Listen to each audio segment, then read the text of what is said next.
que se posent les électeurs de gauche, les milieux populaires, alors que François Hollande et Manuel Valls viennent de procéder à une conversion libérale qui accentuera les difficultés de toutes sortes que vivent nos concitoyens et le proclame avec notamment la consternante prestation du Premier ministre à l'Université du MEDEF. N'y a-t-il aucune autre politique possible à mettre en œuvre que cette politique qui donne tout aux grands patrons et pression les salariés? Quels pourraient en être les contours? Comment redonner des couleurs à la gauche? Comment construire une majorité alternative? C'est de tout cela que vont traiter nos invités. Dans un premier temps, nous allons nous tourner vers des citoyens, chômeuses, salariés en lutte, étudiantes, qui feront part de leur regard sur la situation, de leurs attentes. Puis Christophe Robert, qui est délégué général adjoint de la Fondation Abbé Pierre, Bernard Thibault, syndicaliste, ancien secrétaire général de la CGT, donneront leur point de vue sur les priorités qu'ils dessinent, sur leur regard propre sur les besoins populaires. Dans un second temps, nous demanderons à 6 responsables de premier plan de la gauche, qui ne se résignent pas au choix actuel, de réagir à ces interpellations et à présenter le chemin qu'ils proposent pour ne pas précipiter le pays vers l'échec inéluctable qu'annonce la politique gouvernementale. Il s'agit d'Éric Coquerel, qui est coordinateur politique du parti de gauche, de Clémentine Autain, qui est porte-parole d'Ensemble, de Christian Paul, qui est un des animateurs des députés frondeurs du PS, peut-être qu'il voudrait mieux dire maintenant des députés Vive la gauche, de Pierre Laroux-Curou, qui anime Nouvelle Donne, d'Emmanuel Cos, qui est la secrétaire nationale d'Europe Écologie Les Verts, et de Pierre Laurent, qui va nous rejoindre. Il est en train de terminer un débat, mais il va être incessamment avec nous. C'est le secrétaire national du Parti communiste.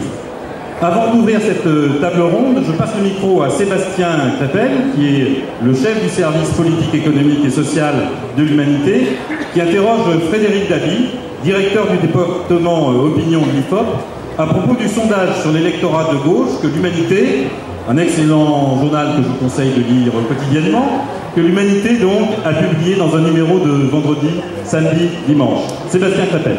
Alors, bonjour Frédéric Dabi. Première surprise dans le sondage que vous avez réalisé. On aurait pu penser que l'électorat de gauche était perdu, en manque de repères dans un paysage où le clivage gauche-droite tend à s'effacer.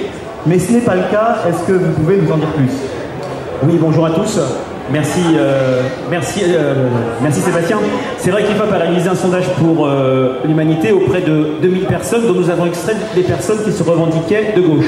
Et un premier constat, évident bien sûr, mais ça vaut mieux en le disant, d'une part la gauche existe toujours, le peuple de gauche...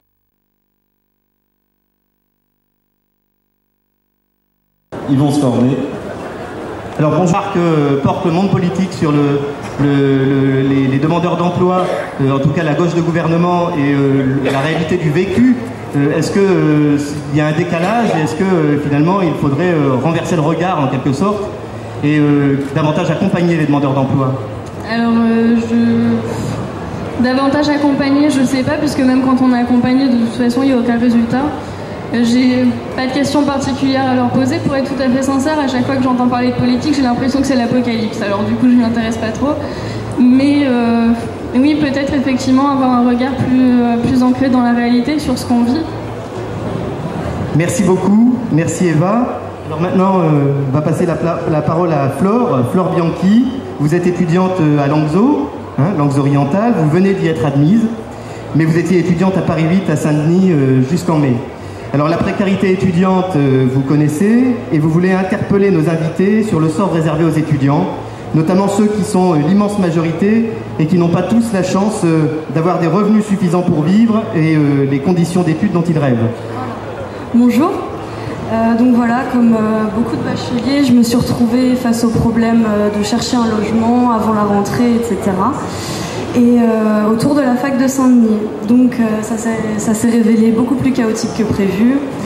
Je me suis tournée vers des propriétaires privés, j'ai abandonné les agences immobilières parce que les frais d'agence et tout, c'est exorbitant.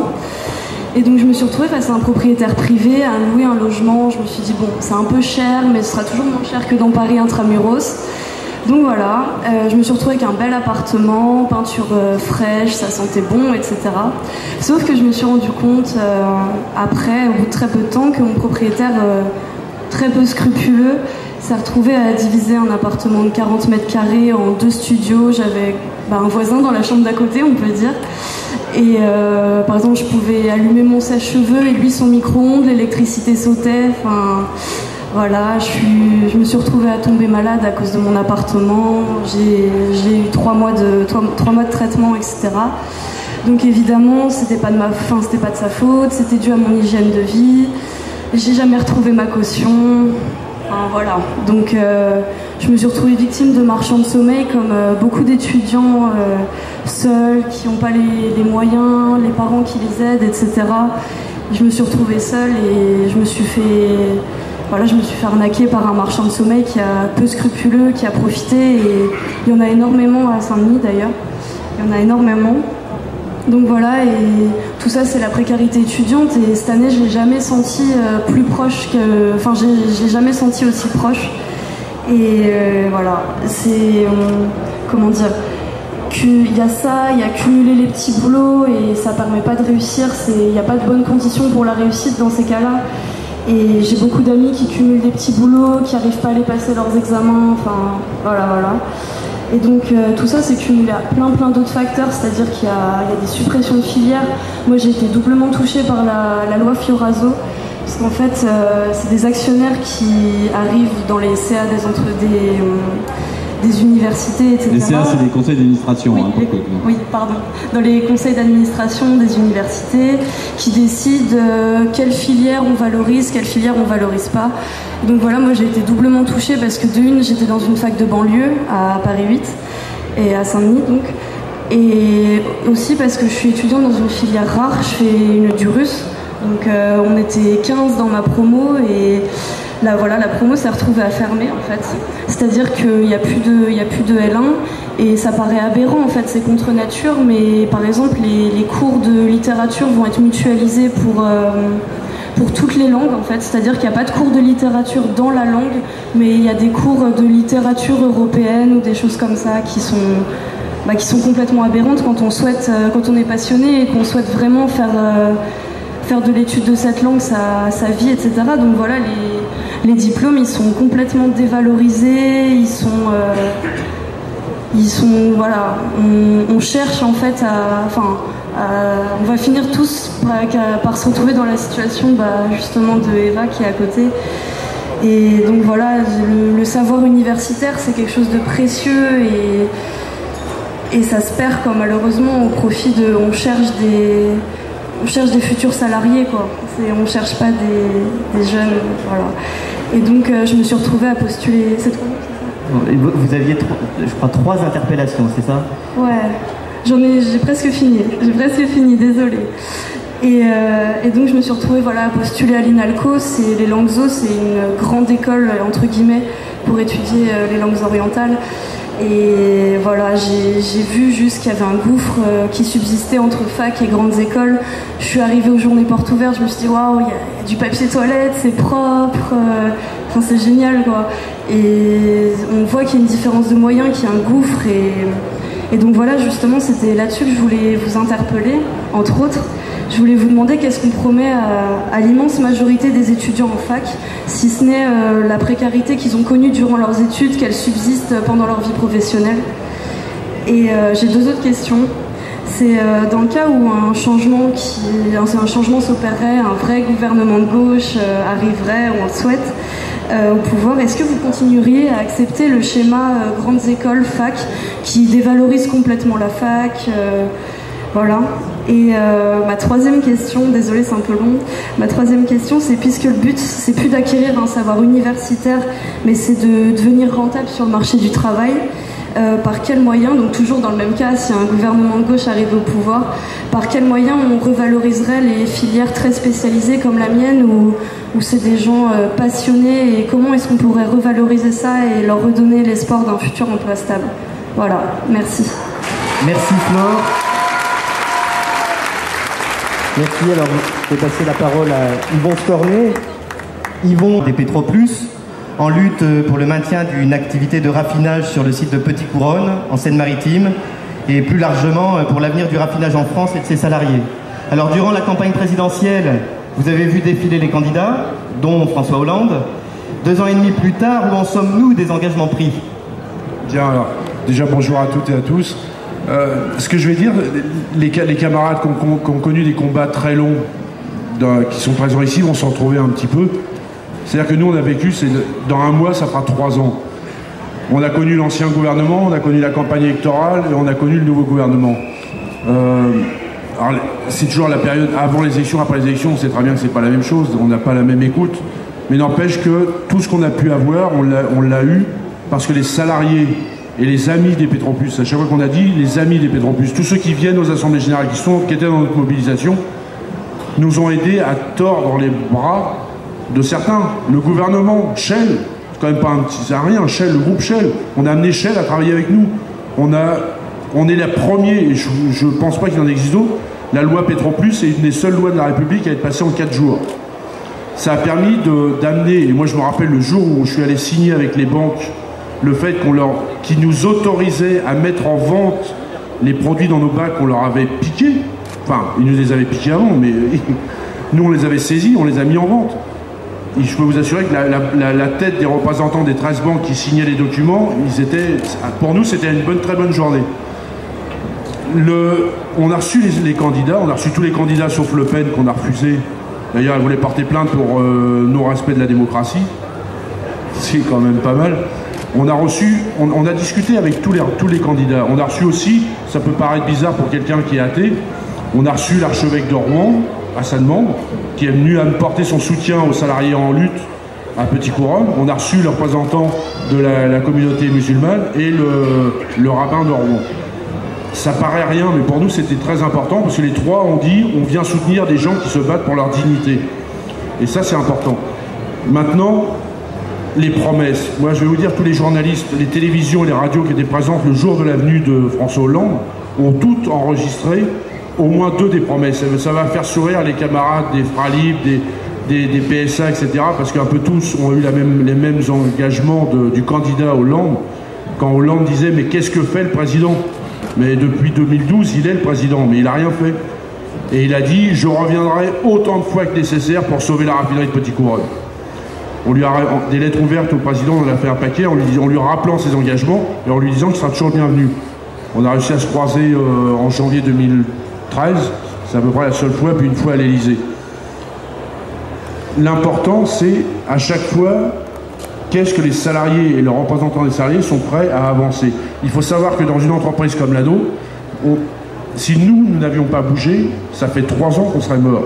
C'est-à-dire que on n'a eu aucune aide, malgré ce qui est dit dans les journaux, aucune aide des services de l'État. Il y a un service, mettons, pour les grosses sociétés comme la nôtre, qui s'appelle la F2I, l'Agence française des investissements internationaux, qui est en charge d'aller chercher des candidats à la reprise à l'extérieur. Moi, avec un peu d'humour, c'était à Matignon, quand j'avais dit, bah, si on vous met la F2I, vous êtes mal parti, parce que la F2I, c'est les gens qui n'arrivent même pas à trouver le pain pour le petit déjeuner. Ils sont incapables, ils ne nous ont jamais ramené le moindre candidat. Il faut savoir, c'est que ce sont les Petroplus qui sont allés chercher les candidats à la reprise. Dans le monde entier, il n'y a pas un continent où on n'a pas eu des contacts. Pas un. Même l'Océanie. Les candidats, la grande phrase qui a été dite aux camarades, mettons, de Florange, l'État n'a pas pour but de se substituer aux repreneurs. En gros, vous n'avez pas de repreneurs, au revoir. Que ce soit le gouvernement de droite ou le gouvernement de gauche. La réponse a été la même. Nous avons trouvé X candidats à la reprise. À chaque fois, on nous a détruit les candidats. Détruits. C'est-à-dire qu'on les a traités plus bas que terre. Plus bas que terre. Au point où il y en a un que j'ai eu au téléphone il y a 2 mois. Il n'y a pas raison qu'on ne soit pas amis. Quand j'ai discuté avec lui, savoir s'ils étaient toujours à la recherche de raffinerie, ils m'ont dit oui. Mais on va en train de regarder pour acheter une raffinerie en Italie, parce que les Italiens, et le français n'est pas leur langue maternelle. La phrase type, la phrase qu'il m'a dit, c'est les Italiens sont moins cons que les Français. Et il ne parlait pas des salariés, il parlait du gouvernement français. C'est complètement aberrant. Actuellement, c'est pas dur, ça fait des mois et des mois que les dirigeants, les responsables entre guillemets, parce que ce sont des irresponsables, sont en train de servir la soupe à Bolloré sur un site comme le nôtre. C'est-à-dire qu'ils ont juste nettoyé les bacs qui vont être cédés à Bolloré. C'est-à-dire que Bolloré, c'est un importateur de produits finis. Et partout, on entend avec nos impôts, dans le journal de la région, le journal du département, le journal de la communauté de communes, la CREA, qui est quand même la plus grande de France, 3-4 pages pour expliquer le super projet industriel de Bolloré sur notre site. Il n'y a rien d'industriel à importer des produits finis. Et le patron d'Exxon France a déjà annoncé que ce sera une attaque frontale contre le raffinage. Et je peux vous assurer que nos services de renseignement, et je ne pense pas que la France a des moins bons services de renseignement que notre syndicat d'entreprise, parce que c'est quand même bizarre. Nous, on a la confirmation qu'au niveau du groupe Exxon aux États-Unis, ils sont en train d'étudier combien leur coûtera le fait de quitter la France. Ils ont vendu la semaine dernière leur station-service, leur distribution. Ils sont en train de regarder comment ils vont faire pour fermer les 2 raffineries qui leur restent en France. Et le patron de Total, ce cher moustachu, ça fait 2 ans que nous, on dit que Total est en train, attend qu'une chose, la mort des Pétroplus pour annoncer la fermeture de 2 raffineries en France. Ce qu'a annoncé le moustachu la semaine dernière, c'est encore pire. Encore pire. Total est en train de préparer une tuerie du raffinage en France. Aucune raffinerie ne sera à l'abri. Même les camarades de la raffinerie Total de Normandie, où Total avait investi 1,1 milliard, ils pensaient être à l'abri. Cette raffinerie de Gonfreville, elle va être massacrée. Massacrée si on ne fait rien. Et tous les sites en sont là. Il n'y a rien qui ne se fera de toute manière si les salariés ne s'en mêlent pas. Là, dans les journaux, ils parlent actuellement, Pétroplus, c'est terminé. Je peux vous assurer que ce n'est pas terminé. On a été débouté, enfin, partiellement, en cours d'appel mercredi. Mais c'est la première fois, d'ailleurs, c'est pas une défaite, la première fois en France qu'un syndicat est reconnu comme étant en droit de faire appel sur une décision d'un tribunal de commerce. Ça n'avait jamais été le cas. Et ben j'en suis très fier, les camarades en sont très fiers. Et on est en train de réfléchir, mais on va aller, le syndicat CGT tout seul, puisque les autres n'ont pas le droit, le syndicat CGT ira en cassation contre la décision. Parce que c'est aberrant. On ne peut pas laisser casser l'industrie française. Bon, je suis pas français, je suis pas chauvin, en plus je suis breton. C'est pas le fait d'être chauvin, c'est le fait que quand on parle, et moi je vais vous citer une phrase, et après j'arrête, j'ai promis de respecter le timing.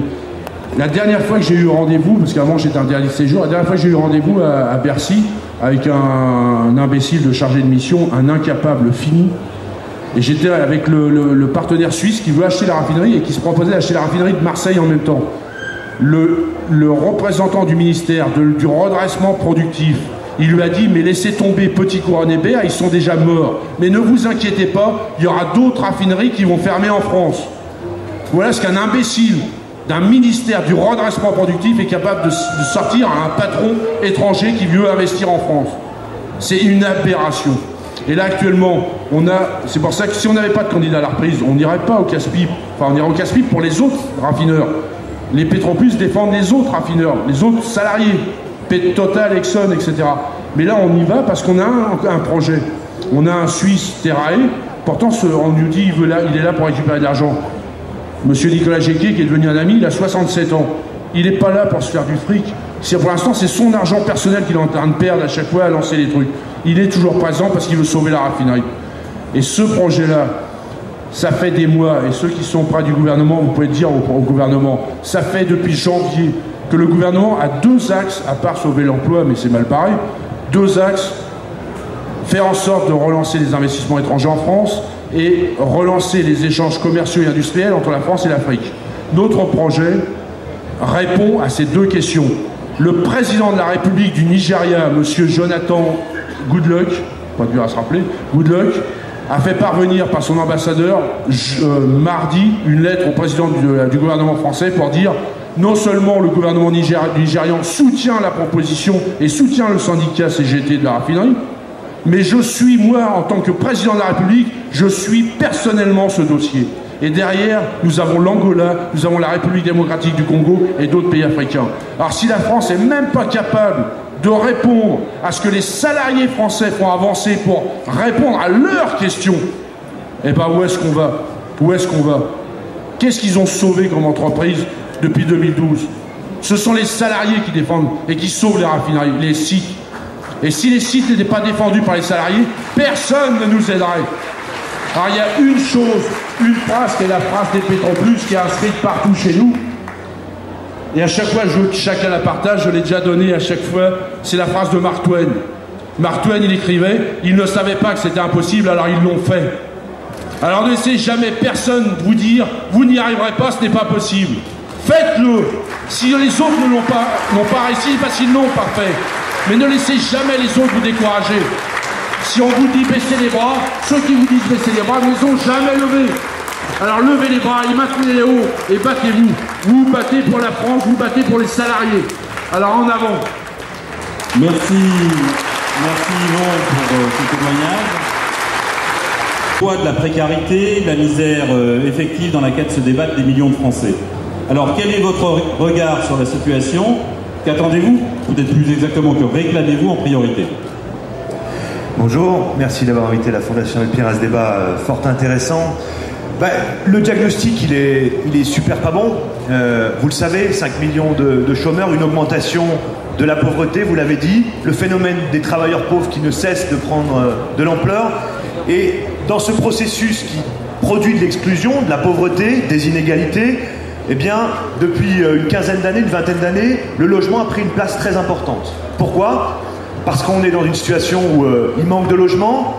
Du coup, mais aussi pour d'autres raisons, les prix de l'immobilier ont plus que doublé en 10 ans. C'est très important, hein. Quelque chose qui valait 100 000 il y a 10 ans vaut 200 000 aujourd'hui. Les loyers ont augmenté de 50% pendant la même période. Les charges, grosso modo, de 60% en 7 ans. Et les aides publiques, je pense par exemple aux aides personnelles au logement, aux APL, que touchent 6 millions de personnes modestes, de ménages modestes dans notre pays, eh bien, n'ont pas permis de compenser cette augmentation des coûts liés au logement.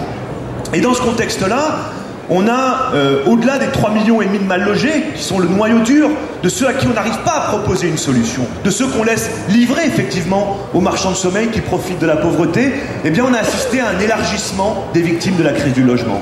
Pas seulement les plus pauvres, mais aussi les modestes, mais aussi les classes moyennes inférieures, qui sans être à la rue, peuvent être amenés à dépenser 50% par exemple de leur budget pour se loger. Donc, dérive totale. Cette dérive, elle a des conséquences très importantes, et c'est très important de les rappeler ici. Parce que c'est, vous allez me dire 3,5 millions, 3,6 millions, 3,7 millions, 4 millions, ça ne change pas grand-chose. Mais si on regarde ce que ça signifie pour chaque personne, pour chaque famille, c'est une banalisation du fait qu'il y ait des personnes à la rue. On enjambe les personnes à la rue. On les voit même plus. D'ailleurs, ils en souffrent. Ils le disent. Le pire pour moi, c'est l'impression d'être invisible. C'est des conséquences avec une augmentation considérable des expulsions locatives. C'est parce que le logement coûte trop cher, les gens dépensent moins d'argent, par exemple, pour se soigner. C'est de l'échec scolaire, parce qu'on sait que vivre dans un logement trop petit pour une famille, ça produit de l'échec scolaire. C'est un impact sur la mixité sociale. Vous rendez-vous compte que aujourd'hui, en France, dans les quartiers populaires, un enfant sur deux est pauvre.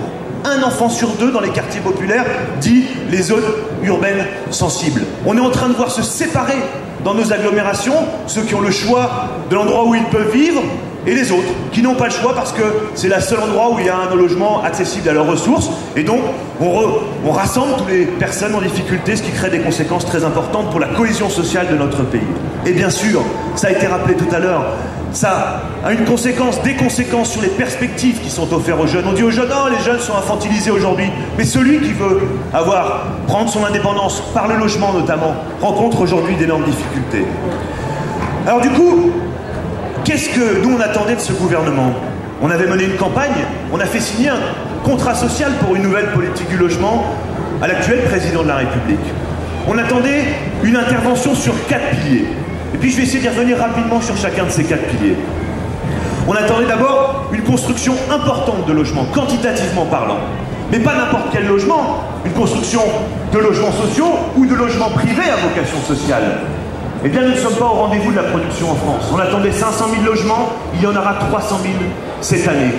Et qu'est-ce que fait le gouvernement, pas plus tard qu'il y a 15 jours, face à cette baisse de la production effectivement inquiétante? Le gouvernement a raison de s'en préoccuper. Au lieu de nous faire une relance contracyclique en produisant massivement du logement social, il nous dit on va redéfiscaliser un peu plus pour permettre à ceux qui ont de l'épargne de se constituer un patrimoine supplémentaire, accroissant les inégalités au passage, et même, cerise sur le gâteau, je vous aide à acheter un logement, ça va coûter 60 000 € à l'État sur les finances publiques, vous pourrez loger votre fils ou votre fille dedans. Incroyable! On attendait une relance sur la production de logements à loyer accessible, on a des aides qui vont permettre d'accroître le patrimoine des ménages pour loger leur propre famille. Incompréhensible. Deuxième axe qu'on attendait, la régulation des prix. La régulation sur le foncier, la régulation sur les charges, la régulation des loyers. La précédente ministre, Madame Dufaux, a fait une loi qu'on a mis 2 ans à faire les uns et les autres avec tous les acteurs de la société civile, les responsables politiques. 2 ans d'échange. 9 mois de débat parlementaire pour aboutir à un équilibre. Le débat parlementaire a conduit à des décisions que nous, à la Fondation Abbé Pierre, on aurait voulu un petit peu plus courageuses. Mais c'est le débat parlementaire. C'est comme ça que ça fonctionne. Et qu'est-ce que fait Manuel Valls il y a 15 jours? Il nous dit, eh ben non, finalement, l'encadrement des loyers, on va pas le faire. Vous vous rendez compte qu'on prend les vieilles recettes, défiscalisation, celles qui n'ont pas marché pendant 25 ans, et qu'une des bonnes recettes qui consistait à dire, vous les ménages qui souffraient parce que le logement est trop cher, parce que le loyer est trop cher, on va aider à les faire baisser, on va intervenir sur le marché, on va le réguler, après 15 ans de folie. Eh bien non, le Premier ministre, fin de non-recevoir, c'est fini, on écoute les professionnels de l'immobilier, on n'écoute plus ceux qui souffrent, et du coup, on annule la loi du flot sur l'encadrement des loyers. Je pense que le Premier ministre ne pourra pas le faire comme ça. La loi a été votée, ce qu'il propose avec des expérimentations réduites dans un premier temps à Paris, etc., ne pourra pas, sauf à repasser au Parlement, être suivi des faits comme le Premier ministre l'a demandé. Donc il faut se battre. Il faut se battre pour demander cet encadrement des loyers, pour demander dans les 30 agglomérations qu'avait prévu la loi, ou avait prévu la loi une intervention, eh bien qu'elle soit mise en application. Cette loi, je crois que c'est très important, c'est une loi que les gens comprennent. Parce que tous les jours, ils dépensent trop pour se loger. Et le décrochage qu'il y a entre nos responsables politiques et le peuple aujourd'hui, la population, eh bien justement, on a là un très très mauvais message qui a été adressé il y a 15 jours. J'espère que ça n'est pas une inflexion générale de ce gouvernement. Un troisième pilier concerne la protection des plus fragiles, les filets sociaux, les filets de sécurité, pour que ceux qui subissent un marché excluant puissent trouver une aide, pour qu'on leur tende la main, qu'on leur dise « Eh bien on va t'aider ». On va te proposer des perspectives. Il y aura derrière toi des gens qui vont t'aider, des moyens financiers qui vont être mis. Alors il y a eu un plan quinquennal de lutte contre la pauvreté qui a été voté par le gouvernement piloté par M. Hérault. Mais qu'est-ce qui s'est passé il y a 6 mois? Le gouvernement a dit, oui, dans le plan quinquennal, il y avait envisagé une revalorisation du RSA, qui n'était pas très élevée, 10% en 5 ans, on attendait 25%. Mais vous voulez la remettre en cause? La remettre en cause, c'est-à-dire réduire encore la capacité d'intervention financière de ceux qui n'ont que les minima sociaux. Les APL, celles qui solvabilisent les 6 millions de ménages les plus modestes. Ce gouvernement a encore voulu les remettre en cause il y a quelques mois. Alors on s'est tous battus et on a obtenu gain de cause. Mais maintenant c'est le gel des retraites. Qu'est-ce que ça veut dire? Ça veut dire que dans l'esprit de ce gouvernement, les plus fragiles, les minima sociaux, les protections sociales peuvent constituer une variable d'ajustement et contribuer à la réduction du déficit. Il faut le refuser. Il faut impérativement le refuser. Nous pensons à la Fondation Abbé Pierre que c'est précisément quand la crise frappe le plus fort qu'il faut que l'on vienne aider plus que jamais les plus défavorisés. Quand on regarde bien, nous produisons un rapport chaque année. Ce que je vous dis là, c'est pas dogmatique, c'est une analyse de ce qui se passe. Quand on regarde bien, on a observé finalement comment on a choisi d'aider les secteurs économiques à coups de dizaines de milliards. Le point de vue de la Fondation Abbé Pierre, eh bien, c'est qu'il faut la même énergie à l'intention des plus pauvres, à l'intention de ceux qui souffrent aujourd'hui de la précarité et du mal logement. Et pour terminer, je dirais qu'il y a un enjeu majeur sur le front du logement, mais qui dépasse la question du logement. C'est la question de la fiscalité. On nous avait promis une grande réforme fiscale. Et je voudrais vous rappeler ici, mais vous le savez, que depuis la crise de 2008, tout le monde n'a pas été emporté dans le toboggan de l'exclusion ou de la fragilisation des ressources. Pendant ce temps-là, les ressources les plus aisées, les 10% les plus élevés, ont continué à progresser. Ceux, comme l'étude l'a montré récemment de l'INSEE avant-hier, les plus fragiles, c'est-à-dire les 10% les plus pauvres, ont complètement dégringolé. Donc les inégalités se creusent pendant cette période. de crise. Et je pense que si on veut faire un travail sérieux, c'est l'interpellation première que je ferai auprès des responsables politiques ici présents, au-delà de la logique d'encadrement, d'intervention sur les marchés, c'est celle de la fiscalité. Est-ce qu'on serait prêt à y aller? Quand on regarde l'accroissement des inégalités en France, vous savez que les 10% des plus riches se partagent 50% du patrimoine dans notre pays. Et que les 7% et que les 50%, enfin bon, les 10% les plus riches se partagent les 50% du patrimoine. Si on veut intervenir, il faut notamment intervenir sur la fiscalité de l'immobilier. Parce que les inégalités, globalement, en France, le sont beaucoup liées à la question du patrimoine, à la question de l'immobilier. C'est pas compliqué. Je vous ai dit tout à l'heure que les prix avaient doublé. Celui qui possède 5 logements, qu'il a pu par exemple obtenir avec des défiscalisations, eh bien, il les a payés 100 000 euros chacun, 500 000 euros les 5, 10 ans après ça vaut 1 million. Juste pour que vous vous rendiez compte que pendant que des marchands de sommeil profitent de la fragilité et exploitent la misère dans notre pays, certains continuent à accroître les inégalités. Et là, seule une fiscalité dissuasive contre les prix chers, à l'échelle des territoires, pour lutter contre les ségrégations territoriales, simultanément, pourra enrayer durablement et profondément cette situation catastrophique. Merci de votre attention.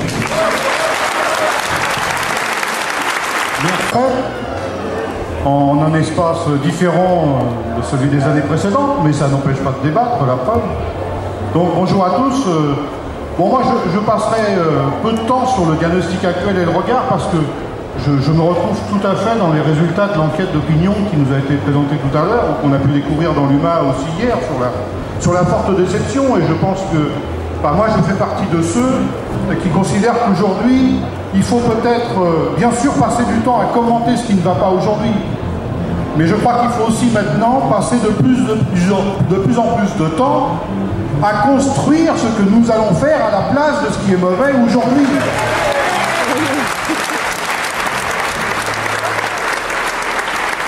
Et donc, alors il y a cette question qui entoure le débat. Je réponds déjà d'entrée pour mettre fin au suspense. Y a-t-il un nouveau cap pour la France de possible? Je dis oui. Bon, mais d'ailleurs, était-ce bien logique de poser cette question à la fête de l'UMA? Bon, et en même temps, j'amène un petit bémol à la notion de cap. Alors, je crois qu'on peut s'entendre sur le sens de la question. Ce que je veux dire par là, c'est que il faut qu'on soit attentif à une démarche qui consisterait à contester ce qui nous est développé, multiplié tous les jours aujourd'hui. Il n'y a qu'un cap possible, il n'y a qu'une politique possible, à l'idée que la gauche, elle, en contrepoint, en quelque sorte, y opposerait un autre cap. Bien sûr qu'on peut se faire entendre, mais à mon avis, cet autre cap, il est aussi à définir en marchant sur ses ambitions, sur son contenu, parce qu'on a sans doute beaucoup, dans le peuple de gauche, à prendre le temps d'élaborer ce que nous voulons concrètement mettre en œuvre à la place de la politique d'aujourd'hui. Je pense que déjà sur la démarche de la gauche, il y a beaucoup d'attentes. Une des premières attentes, à mon avis, on m'a demandé de donner mon avis, je le donne, hein, Patrick. C'est fait pour ça. Je pense qu'il appartient à la gauche d'aider à réhabiliter le mot politique dans notre pays. Ce mot est discrédité, vilipendé, et on voit pourquoi. On veut dissuader, on veut discréditer à l'idée de faire de la politique. Je pense que la gauche, dans sa démarche, le peuple de gauche, les forces de gauche sensibles à la nocivité de ce constat et disponibles pour travailler à des alternatives, doivent dans leur démarche contribuer à intéresser, à solliciter, à aspirer un peuple de plus en plus large pour construire les réponses ensemble. Et donc c'est un peu à l'opposé de l'idée l'homme d'aujourd'hui n'est pas providentiel et nous on va chercher un autre homme ou une autre femme providentielle. Ça ne peut pas être une démarche politique de gauche constructive aujourd'hui.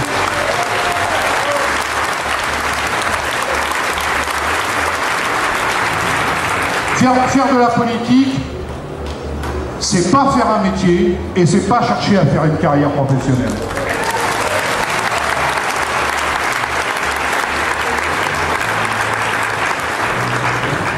Et je pense qu'il appartient à la gauche, ça ne peut pas venir de quelqu'un d'autre, Il appartient à la gauche de réhabiliter cette notion qu'exercer, faire de la politique, c'est exercer un droit de citoyen. Et en matière de droit, normalement, tous les citoyens sont égaux. Et donc l'ouvrier, le chômeur, le retraité, celui qui travaille dans le privé, dans le public ou qui aspire à travailler, ils ont les mêmes droits pour participer à la réflexion politique de l'avenir de la France de demain. D'ailleurs, je remarque souvent, comme vous, sans doute, que c'est les mêmes analystes, économistes, experts, vous savez, ceux qui sont le matin à la radio, le soir à la télé, le lendemain matin dans un journal, ce sont les mêmes, très souvent, observez-le, qui défendent la politique libérale actuelle, qui même souhaiteraient que ça aille plus vite, plus loin, ça va jamais assez vite et assez loin de leur point de vue. Ce sont les mêmes qui, sur le plan politique, sont les premiers à vouloir discréditer l'engagement politique autour de toutes les turpitudes auxquelles on peut assister. Sous-entendu, voilà, c'est ça, faire de la politique. Eh bien, je pense qu'il appartient encore une fois aux forces de gauche de montrer que ça n'est pas ça, la politique. Ça n'est pas ça, élaborer une visée collective pour le fonctionnement de la cité demain. Quelque part, c'est aussi une attitude qui contribuent à leur manière à alimenter les thèses et donner un peu plus de poids encore au Front National, comme s'il y avait encore besoin d'appuyer dans cette démarche-là. Ceux qui défendent le cadre existant et qui continuent à discréditer le politique au sens noble du terme, participent à la promotion du Front National dans le pays, et nous devons les combattre. Alors, rapidement, parce que naturellement les domaines de transformation, ils sont nombreux, et moi je n'aurais pas du tout, et ce n'est pas du tout mon rôle, avoir l'ambition de faire un tour d'horizon large, mais sur 2-3 thèmes. Aboutir, oui, cet engagement collectif, il doit contribuer à des transformations dans des domaines très vastes, le domaine de la démocratie, domaine économique et domaines sociaux. On n'est pas démunis. On a quand même des analyses, on a des points de repère, y compris lorsque il y a des différences de point de vue entre les forces de gauche. Mais la méthode ou les méthodes à employer pour que tout cela prenne corps a d'autant plus d'importance, à mon avis, que les transformations à viser sont importantes. Et si nous visons des transformations de la société en profondeur, il faut aussi qu'elles reposent sur un ressort qui en appelle à un peuple plus largement mobilisé. On ne peut pas laisser entendre qu'il y aura des transformations radicales dans le pays sans l'engagement massif des citoyens. Et il est donc absolument nécessaire que dans notre démarche, nous créions, nous, les militants, les conditions pour les associer, pour les impliquer et leur permettre, encore une fois, de les élaborer eux-mêmes ses propres réponses. Et à ce moment-là, nous arriverons à une mise en mouvement qui sera irrésistible. En sachant sans doute faire des choix. Il y a des priorités. Alors, on sait bien que tout est important et qu'on a du mal à faire des priorités. Ou plus que des priorités, peut-être à savoir articuler les différentes priorités. Ce que je veux évoquer par là, c'est que nous avons à la fois, c'est vrai, c'est juste, un travail à faire sur la démocratie institutionnelle de notre pays. On voit bien toutes les limites, je ne développe pas, je crois que c'est assez largement partagé parmi le peuple de gauche. Mais en même temps, ce travail sur les institutions, sur les ressorts démocratiques de la République, ne doit pas prendre le pas sur la nécessité d'avoir d'autres réponses très urgentes sur le plan social, parce qu'il y a urgence sociale pour des millions de salariés. Ça a été évoqué sur l'emploi, ça a été évoqué sur le logement, notre ami qui est là nous l'a redit avec beaucoup de force. C'est vrai pour les retraités, c'est vrai dans la santé, c'est vrai à propos des services publics, je ne développe pas, l'énumération, on sera d'accord, ce n'est pas un sujet de polémique entre nous. Il faut donc que dans le registre de travail, à l'élaboration de propositions alternatives, on n'oublie pas chacun des domaines, et en particulier les domaines d'urgence, parce que je pense que c'est aussi cette crédibilité de la gauche qui peut être gagnée en montrant qu'à l'urgence sociale, il est possible d'avoir des politiques alternatives qui répondent à cette préoccupation. Et sur ce plan, ne pas minorer non plus le fait qu'un certain nombre de questions sont complexes. On ne peut pas prétendre avoir des solutions arrêtées sur tous les sujets. Je voudrais vous dire un mot très rapidement, si Patrick me le permet. Je suis investi depuis quelques semaines maintenant à un mandat syndical à l'Organisation internationale du travail, l'institution de l'ONU qui est chargée d'améliorer le droit du travail dans le monde. Je vous prie de croire qu'il y a beaucoup à faire, et vous le savez qu'il y a beaucoup à faire. Il y a une déclaration des États qui sont pratiquement tous adhérents à l'Organisation internationale du travail, qui d'un commun accord en 1948, conférence mondiale sur le travail en 1948, dans une déclaration solennelle, on dit notamment « Le travail n'est pas une marchandise ». 1948. Vous voyez où on en est aujourd'hui? Et je voudrais vous donner quelques chiffres pour illustrer.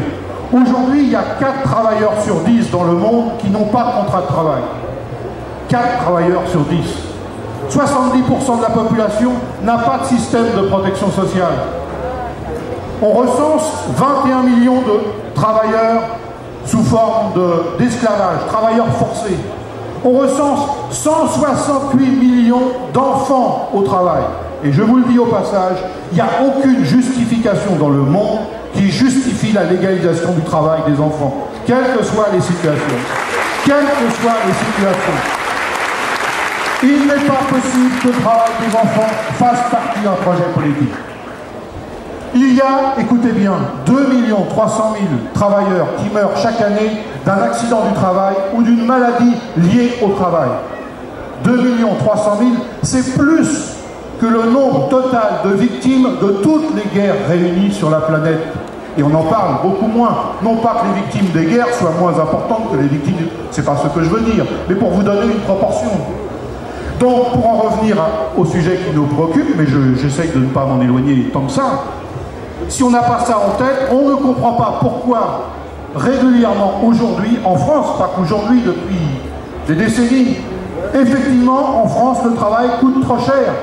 Quand on le rapporte à cette situation moyenne mondiale, là, effectivement, le travail coûte trop cher. Les chômeurs ne cherchent pas assez d'emplois, les retraités coûtent trop cher, on gèle les pensions, etc., etc., etc.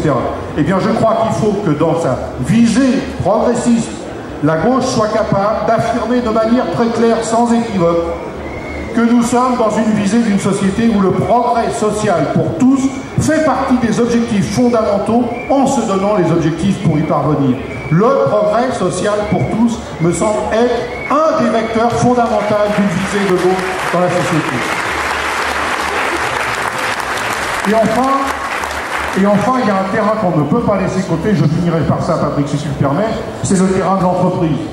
Je ne vais pas trop développer sur la démocratie, mais si nous sommes sur des visions, et nous sommes sur des visions de transformation, je pense qu'il faut reconnaître qu'on ne peut pas prétendre à une vision transformatrice de la société si, dans la vision politique, les projets politiques, on fait abstraction du périmètre des entreprises. Les entreprises font partie de la société. Et si faire de la politique, c'est intervenir sur ce qui façonne la cité, et bien faire de la politique, c'est aussi intervenir sur ce qui se passe à l'intérieur des entreprises. Et c'est sans doute aujourd'hui parce qu'il y a une forme de renoncement à modifier les mécanismes qui existent dans les entreprises, dans les circuits financiers, qui les alimentent ou qui les asphyxient selon les situations, que nous arrivons aux politiques aujourd'hui à l'œuvre. Alors dans les domaines des moyens de production, la structure des moyens de production, ça a été évoqué par des conflits, et il y en a bien d'autres, ça nous intéresse, et il faut pouvoir intervenir. Sur la finalité de la production, on ne peut pas concevoir les défis environnementaux, les défis éthiques, compte tenu de l'évolution des techniques et des savoirs d'aujourd'hui, sans concevoir des droits nouveaux pour les salariés, ne serait-ce que pour refuser de faire un certain nombre de tâches qui sont contraires à l'intérêt de l'humanité de demain. Eh bien, ces droits, il faut pouvoir progresser, et c'est à la gauche d'y travailler dans sa conception. Il nous faut pouvoir naturellement intervenir sur la répartition équitable des richesses, pouvoir intervenir davantage sur les conditions matérielles et humaines dans lesquelles on travaille, et donc tout ça appelle des droits supplémentaires pour les salariés. Je crois qu'il faut que la gauche soit porteuse d'une ambition double.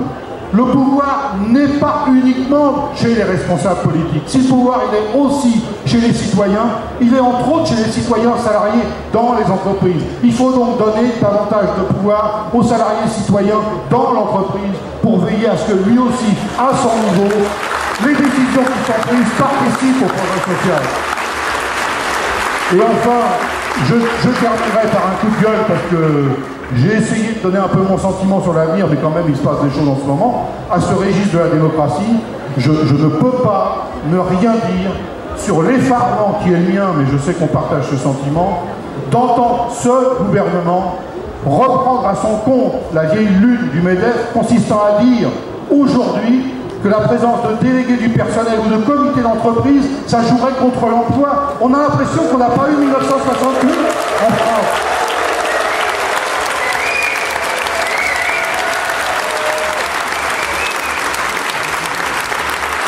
Et tout comme je ne peux pas non plus me faire à l'idée que ce gouvernement puisse supprimer les élections prud'homales. Alors je sais bien la participation, etc., etc. Je ne développe pas. Je relève tout simplement qu'aux 2 derniers scrutins prud'homaux, la seule grande confédération syndicale qui a progressé à ces élections, c'est la CGT. Et parmi les militants syndicaux, je me permets de le dire, parmi les militants syndicaux qui ont contribué à l'élection de François Hollande, il y a les militants de la CGT. Et je trouve que c'est un drôle de retour que de supprimer les élections prud'homales au seul motif que c'est la CGT qui est la première confédération syndicale du pays. Merci. Merci. Merci Bernard Thibault. Nous allons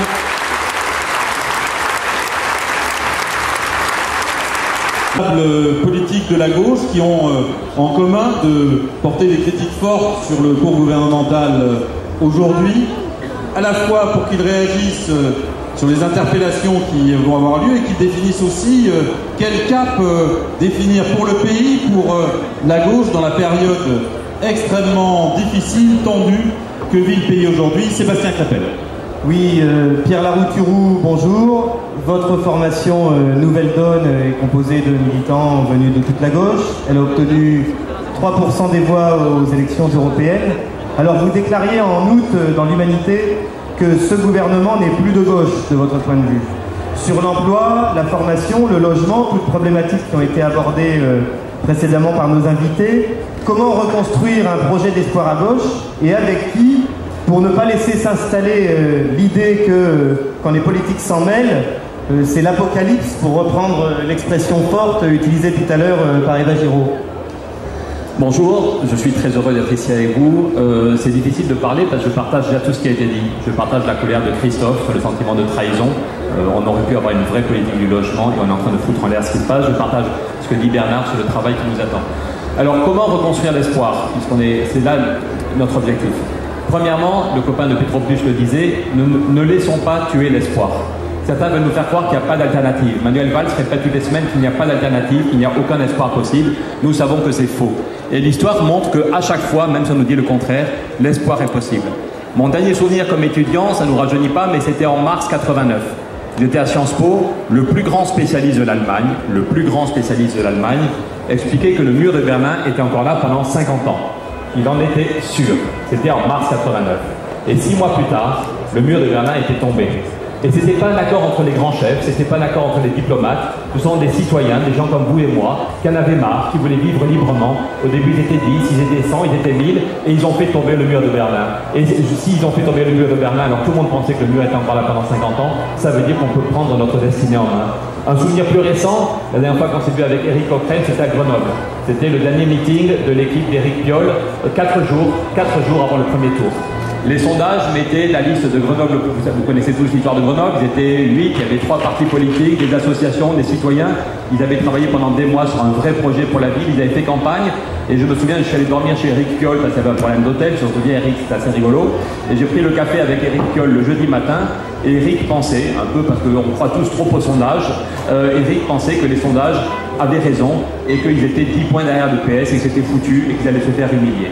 Mais ce n'est pas les sondages qui font l'histoire, ce n'est pas les sondages qui font l'élection. Les sondages mettaient la liste de Grenoble pour tous 10 points derrière le PS et les citoyens les ont mis 17 points devant. Voilà. Et aujourd'hui, c'est cette liste avec des citoyens, avec des gens du Front de gauche, des gens de Nouvelle Zone, des gens d'Europe écologique. Voilà, donc je pense que c'est à nous de décider de notre avenir et qu'il faut expliquer qu'on a besoin d'un changement radical. Le problème n'est pas dans l'ajustement, et c'est là qu'on peut avoir un débat amical avec les frondeurs, pas forcément avec Christian, mais avec d'autres, qui discutent simplement est-ce qu'il faut aller vers l'équilibre des finances publiques dans 2 ans ou dans 3 ans? Est-ce qu'il faut faire peser l'austérité ici ou là? Mais qui ne remettent pas en cause ce schéma économique et social. Je pense, vu la gravité de la crise, qu'il y a besoin nous pensons, je pense, qu'il y a besoin d'un changement radical. Quand il faut envoyer 4000 CV pour avoir 12 réponses, ça veut dire que ce n'est pas des ajustements à la marge. Sur la question du chômage, quand le ministre explique que le chômage va augmenter de 0,8%, on a l'impression qu'il s'en fout.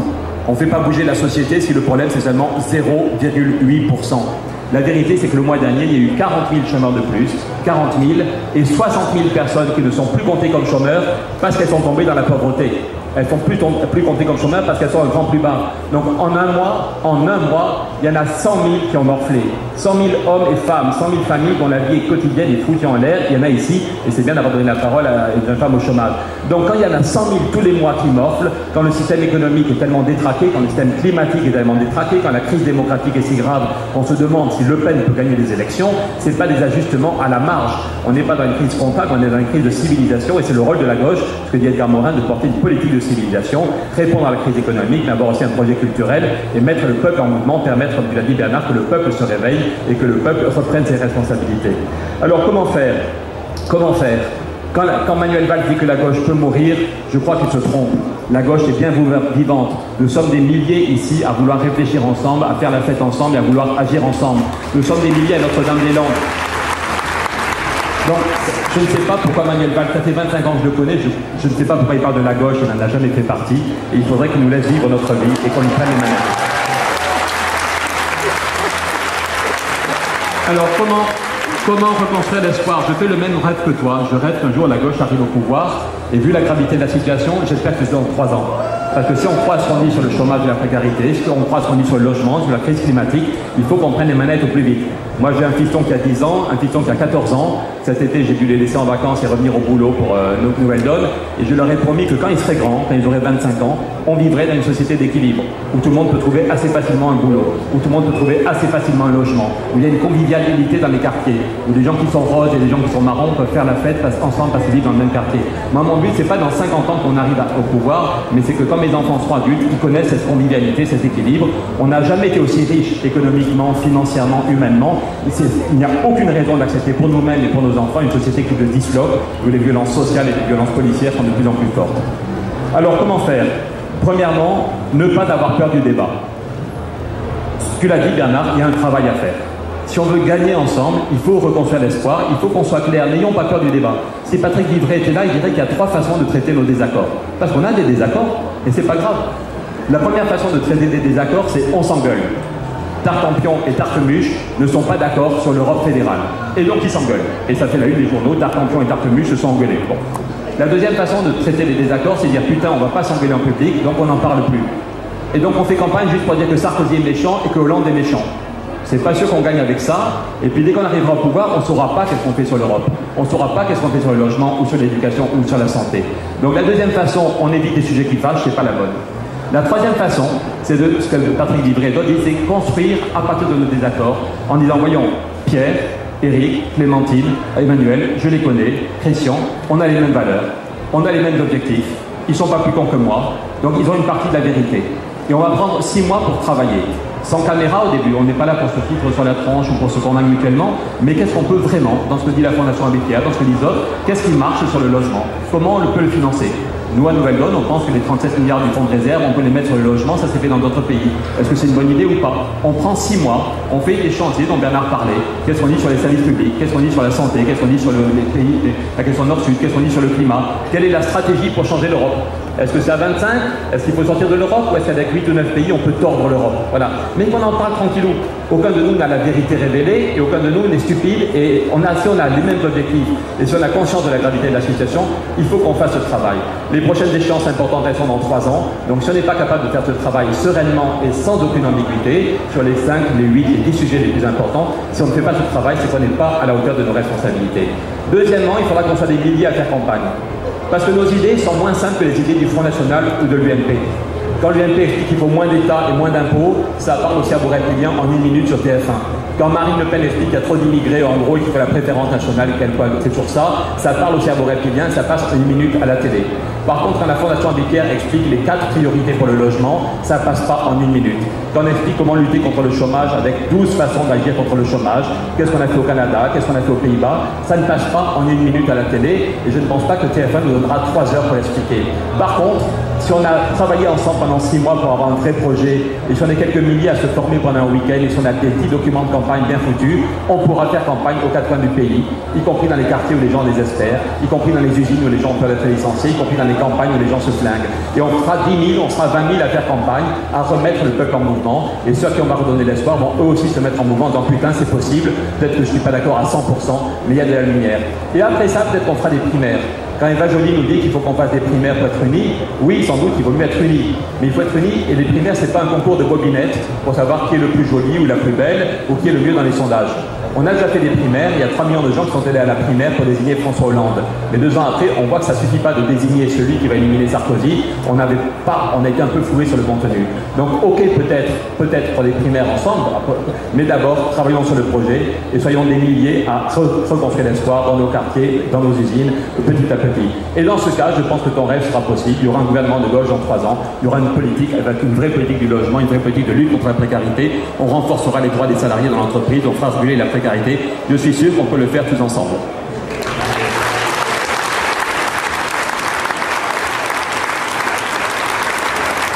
Éric Coquerel, vous êtes coordinateur politique du Parti de gauche. Dans cette rentrée, comment vous analysez la situation et quelles sont les pistes que vous dessinez pour l'action politique de la gauche? Je dirais que pour commencer, il faut peut-être se demander, c'est un peu la question, parce que devant un tel échec de politique, on peut se demander pourquoi François Hollande continue, vaille que vaille, la même politique. Moi, je crois qui au 2e trimestre 2014 a augmenté de 30%. Autrement dit, ce que nous dénonçons depuis une trentaine d'années, c'est-à-dire que de l'argent est donné au capital de manière de plus en plus importante, avec des États qui s'appauvrissent de plus en plus au niveau de ce qui devrait être leur rôle en tant que régulation, en tant que protection sociale. Cet argent va vers du capital qui ne sert à rien, il n'investit pas. L'investissement a environ diminué de moitié en le même nombre de décennies, mais les profits, eux, ont explosé. Donc cette politique va dans le mur. Et si on devait encore plus s'en convaincre, il suffirait de voir que la France n'est pas la seule dans la situation. Les derniers chiffres début 2014 montrent que l'Italie est rentrée en récession. Elle montre également que le modèle qu'on nous donne sans arrêt en exemple, l'Allemagne, eh bien commence elle aussi à avoir une croissance en dessous de zéro. Tout simplement pourquoi? Parce que si vous tablez sur une politique qui vise à exporter chez vos voisins pour pouvoir continuer à doper votre marché intérieur, eh bien cette politique, faut-il encore que les voisins puissent continuer à acheter vos produits? Donc tout ça, non seulement est une politique de concurrence à l'envers et à l'encontre de ce qui devrait être une solidarité européenne, mais en plus, ça nous entraîne dans le mur. Voilà le schéma aujourd'hui qui est devant nous. Et je dirais que le risque, il faut bien le considérer, nous le disons, mais on voit bien qu'on le touche. C'est que c'est pas juste quelque chose qui est une situation inhabituelle. La dernière fois que le continent européen est rentré en récession, ce sont les années 30. Et nous savons comment nous avons fêté cette année, heureusement, le 70e anniversaire de la libération, mais il y a eu 5 années catastrophiques avant, qui a été une des conséquences justement de la politique de récession. Donc voilà la situation dans laquelle nous sommes. Et là, moi je dois dire effectivement que par rapport à ça, quand en plus de cette politique, on a des têtes d'œufs qui prennent des décisions, mais qui sont, mais comment peuvent-ils comprendre que dans la population, quand on explique que les retraites qui sont en dessous de 1200 € par mois, et ce qu'ils ont vécu avec en dessous de 1200 € par mois, ne peuvent pas avoir 5 € d'augmentation, mais enfin, mais c'est à tomber par terre que cela vienne de gens que nous avons élus pour faire une politique différente de Sarkozy. Quand nous avons un gouvernement qui explique, parce qu'il n'arrive pas à faire baisser les chiffres du chômage pour les raisons que je viens d'expliquer, que les coupables, ce sont les chômeurs eux-mêmes qui gonfleraient les chiffres du chômage, mais enfin, a-t-on imaginé 2 secondes, dans le plus pire de nos cauchemars, que cela pouvait venir d'un ministre du Travail, d'un gouvernement dit de gauche. Donc voilà le bilan que nous avons. Le gouvernement Valls II fait une politique de droite, et comme toute politique de droite libérale depuis des années, cette politique va à l'échec. Bon. À partir de là, effectivement, il faut poser la question, comment on l'évite? Parce que cet échec, il a une traduction, j'allais dire, qu'on commence à nous dessiner, et qui n'est pas juste pour nous faire peur. Cette traduction, c'est que l'alternative qui arrivera d'ici quelques années, peut-être plus tôt qu'on l'imagine, parce que je ne vois pas comment ils vont pouvoir tenir encore plusieurs mois à ce rythme-là, sans parler de tout ce qui entoure les affaires en tout genre, etc., mais qui ont un lien, hein, parce que ces gens-là font la politique de leur classe, c'est-à-dire celle de l'oligarchie financière. À partir du moment où ils font cette politique, et malheureusement où ils dégradent le mot de gauche, l'alternative, malheureusement, effectivement, ça peut être Marine Le Pen contre une droite extrémisée. Et nous ne savons plus aujourd'hui, et c'est bien un des problèmes qui nous est posé, nouveau, il faut le dire, nous ne savons plus aujourd'hui si dans le cas d'un affrontement entre Marine Le Pen et un candidat libéral, qu'il soit un candidat de droite de manière plus certaine, ou de gauche mais libéral, nous ne savons plus aujourd'hui qui l'emporterait au deuxième tour. Donc la question qui nous est posée, c'est comment nous faisons en sorte que ce que nous portons, ce que notre camp porte, est au deuxième tour des élections présidentielles, parce que c'est la manière d'éviter la catastrophe. C'est ça qui doit conduire nos préoccupations dans les mois à venir. Comment nous faisons en sorte que nos idées conquièrent le pouvoir? Là, il faut tout de suite, à mon avis, être clair là-dessus. L'alternative majoritaire que nous devons construire doit désormais être indépendante des partis du système libéral, donc Parti socialiste compris. Tout ce qui nous ramène au Parti socialiste, ce n'est pas une question de morale, ce n'est pas une question des militants, évidemment, au Parti socialiste, mais ce qui nous ramène au Parti socialiste, parce qu'il a fini sa nulle, qui était celui du social-libéralisme, nous ramène au système, désoriente les gens. Les gens se demandent, mais qu'est-ce que c'est? Vous dites que vous êtes la gauche. Mais la gauche, ça va de Hollande à Besancenot, en passant par Pierre Laurent, Éric Coquerel, Jean-Luc Mélenchon, Clémentine Autain, les frondeurs, ils ne peuvent pas comprendre. Donc, il faut que nous soyons clairs et nets. L'alternative que nous construisons, nous devons la construire sans les partis qui défendent le libéralisme. Avec qui? Très franchement, il faut être concret. Cette fête de l'humanité, on l'a dit, est placée sous un double signe pour nous. Le premier signe, c'est comment on renverse ce gouvernement qui fait une politique de droite. Et comment ça vient de notre camp. Je crois que c'est essentiel. Et là, ça va être un des débats, puisque Christian Paul est à mes côtés et m'accoste pas loin. Nous savons que le 16 septembre, ce que l'on appelle les frondeurs, je veux dire frondeurs socialistes et Europe Écologie, ont une partie de la clé du problème en main. Ils peuvent effectivement, s'ils respectent la souveraineté de ceux qui les ont élus, ils peuvent faire en sorte que le gouvernement Valls II n'ait pas la confiance. Ce serait absolument fondamental. Pourquoi? Parce que cela voudrait dire qu'il y a peut-être une issue à l'intérieur même de cette majorité. Donc c'est dire la responsabilité qui est la leur. Et quand je dis ça, je ne pointe pas du doigt sur une interpellation belge. J'étais, Christian, l'année dernière, on a fait un débat à peu près identique avec Emmanuel Morel à mes côtés. À l'époque, ce que disait Emmanuel, c'était encore l'idée, on peut peut-être changer de cap, quoi, on peut peut-être les pousser. Bon, aujourd'hui, on voit bien que non. Ce gouvernement ne fera pas une politique différente. Et la réponse vous a été donnée d'ailleurs. Elle a été donnée avec Valls II par rapport à Valls I. On a coupé les têtes et en même temps on annonce dérégulation du travail de dimanche, les seuils sociaux, etc. Donc ils iront jusqu'au bout. Bon, à partir de là, il faut se dire, il faut tirer les conséquences. Premièrement, est-ce que le temps est mûr? Oui, il est mûr. Pourquoi il est mûr? Parce que si ça ne vient pas de là, la situation s'empirera. Est-ce qu'il y a un risque que cela revienne à des élections? Très franchement, c'est à Hollande de le décider, il n'est pas forcé. Mais nous ne devons pas être la force, parce que sinon nous-mêmes en subirions les conséquences, nous ne devons être jamais la force qui laisse penser que nous avons peur d'un retour au peuple. Que nous aurions peur d'un retour de la droite, parce que la droite, elle gouverne actuellement ce pays et elle fait une politique de droite. Donc nous espérons, nous disons aux frondeurs, et je pense que là vous avez une responsabilité, y compris dans ce que nous pouvons faire ensemble par la suite. Nous espérons que vous irez jusqu'au bout et qu'avec le camarade du Front de Gauche, vous voterez non, parce que dans ces cas-là, Valls n'aura pas la majorité. Sur la suite, oui, il faut effectivement, je suis d'accord avec ce que dit Pierre, il faut rassembler tous ceux qui s'opposent à ce gouvernement. Il faut le rassembler, Pierre, mais à condition, c'est-à-dire de tenir les deux bouts. Construire une majorité alternative et en même temps combattre dès maintenant ce gouvernement comme nous le ferions d'un gouvernement de droite. Il faut donc essayer effectivement de rassembler les forces. Il y a le Front de Gauche. Le Front de Gauche c'est un bien dans la période. On ne casse pas, quand nous en sommes à une situation aussi grave, on ne casse pas l'unité. Nous avons commencé ce travail. Il faut faire en sorte que les 2 ans que nous venons de connaître soient 2 ans effacés et qu'on renoue avec la possibilité de stratégie nationale qui soit notamment claire au niveau des élections. Ça, c'est l'objectif qu'on se donne. Je dois dire que depuis l'Assemblée Générale du 6 septembre, j'ai un peu plus d'optimisme par rapport à ça. Mais nous savons aussi que le Front de Gauche tout seul ne peut pas, et ça n'a jamais été d'ailleurs ce que nous avons dit, ne peut pas résoudre à nous seuls, nous ne serons pas la majorité.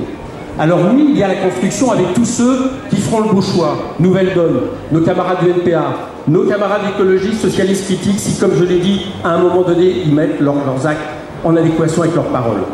Mais au-delà, si nous pensons effectivement que nous devons maintenant être capables de rassembler une majorité populaire, pas 10%, pas 15%, mais à un moment donné capable de casser la baraque, il faut savoir, et je pense que Bernard Thibault a raison et tous ceux qui l'ont dit, c'est comment plus profondément nous sommes capables de faire en sorte que le peuple revienne en politique. Comment nous faisons en sorte que le peuple de nouveau exprime sa souveraineté. Parce que si l'on veut bien considérer la chose, la question n'est pas tant de rassembler la gauche, parce que rassembler la gauche, je l'ai dit, il y a un côté ambigu. Voilà, tous les jours, les gens écoutent sur les radios, j'ai fait une campagne européenne, sans arrêt, il fallait que je passe un quart d'heure avec chacun pour dire, vous savez, oui la gauche, mais c'est pas la gauche qui gouverne. Ah bon, mais on nous dit sur la radio, la télé, que c'est la gauche. Ah oui, mais c'est pas la gauche, on est la vraie gauche. Je vous assure que, au-delà, et c'est important, au-delà du peuple du Front de Gauche, du peuple de gauche, etc., il y a plein de gens qui ne comprennent plus rien. Donc il faut que nous soyons capables de rassembler sur les valeurs de gauche. Quelle est la valeur de gauche principale? Celle sur laquelle s'est créée la gauche en 1790. C'est le jour où, à l'Assemblée constituante, on a dit qu'à gauche, parce qu'on voulait économiser un bulletin de vote, se mettait à gauche ceux qui étaient contre le droit de veto du roi, à droite ceux qui étaient pour le maintien du droit de veto du roi. Autrement dit, la gauche est née sur la souveraineté populaire. La souveraineté populaire est ce qui était mis à mal aujourd'hui par l'ultralibéralisme qui le contourne sans arrêt, à travers notamment des institutions comme la Commission européenne et l'Union européenne.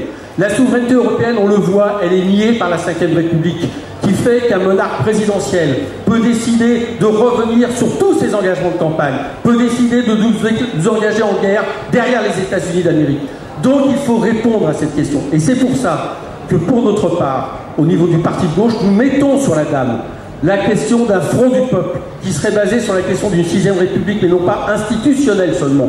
Il y a les institutions, mais des républiques sociales qui mettent la question de l'appropriation sociale des entreprises et la question de la démocratie sociale au centre, qui mettent la question de la politique, et je suis d'accord avec Bernard, la politique ne doit plus être un métier, elle doit être un engagement, elle doit être des mandats renouvelables.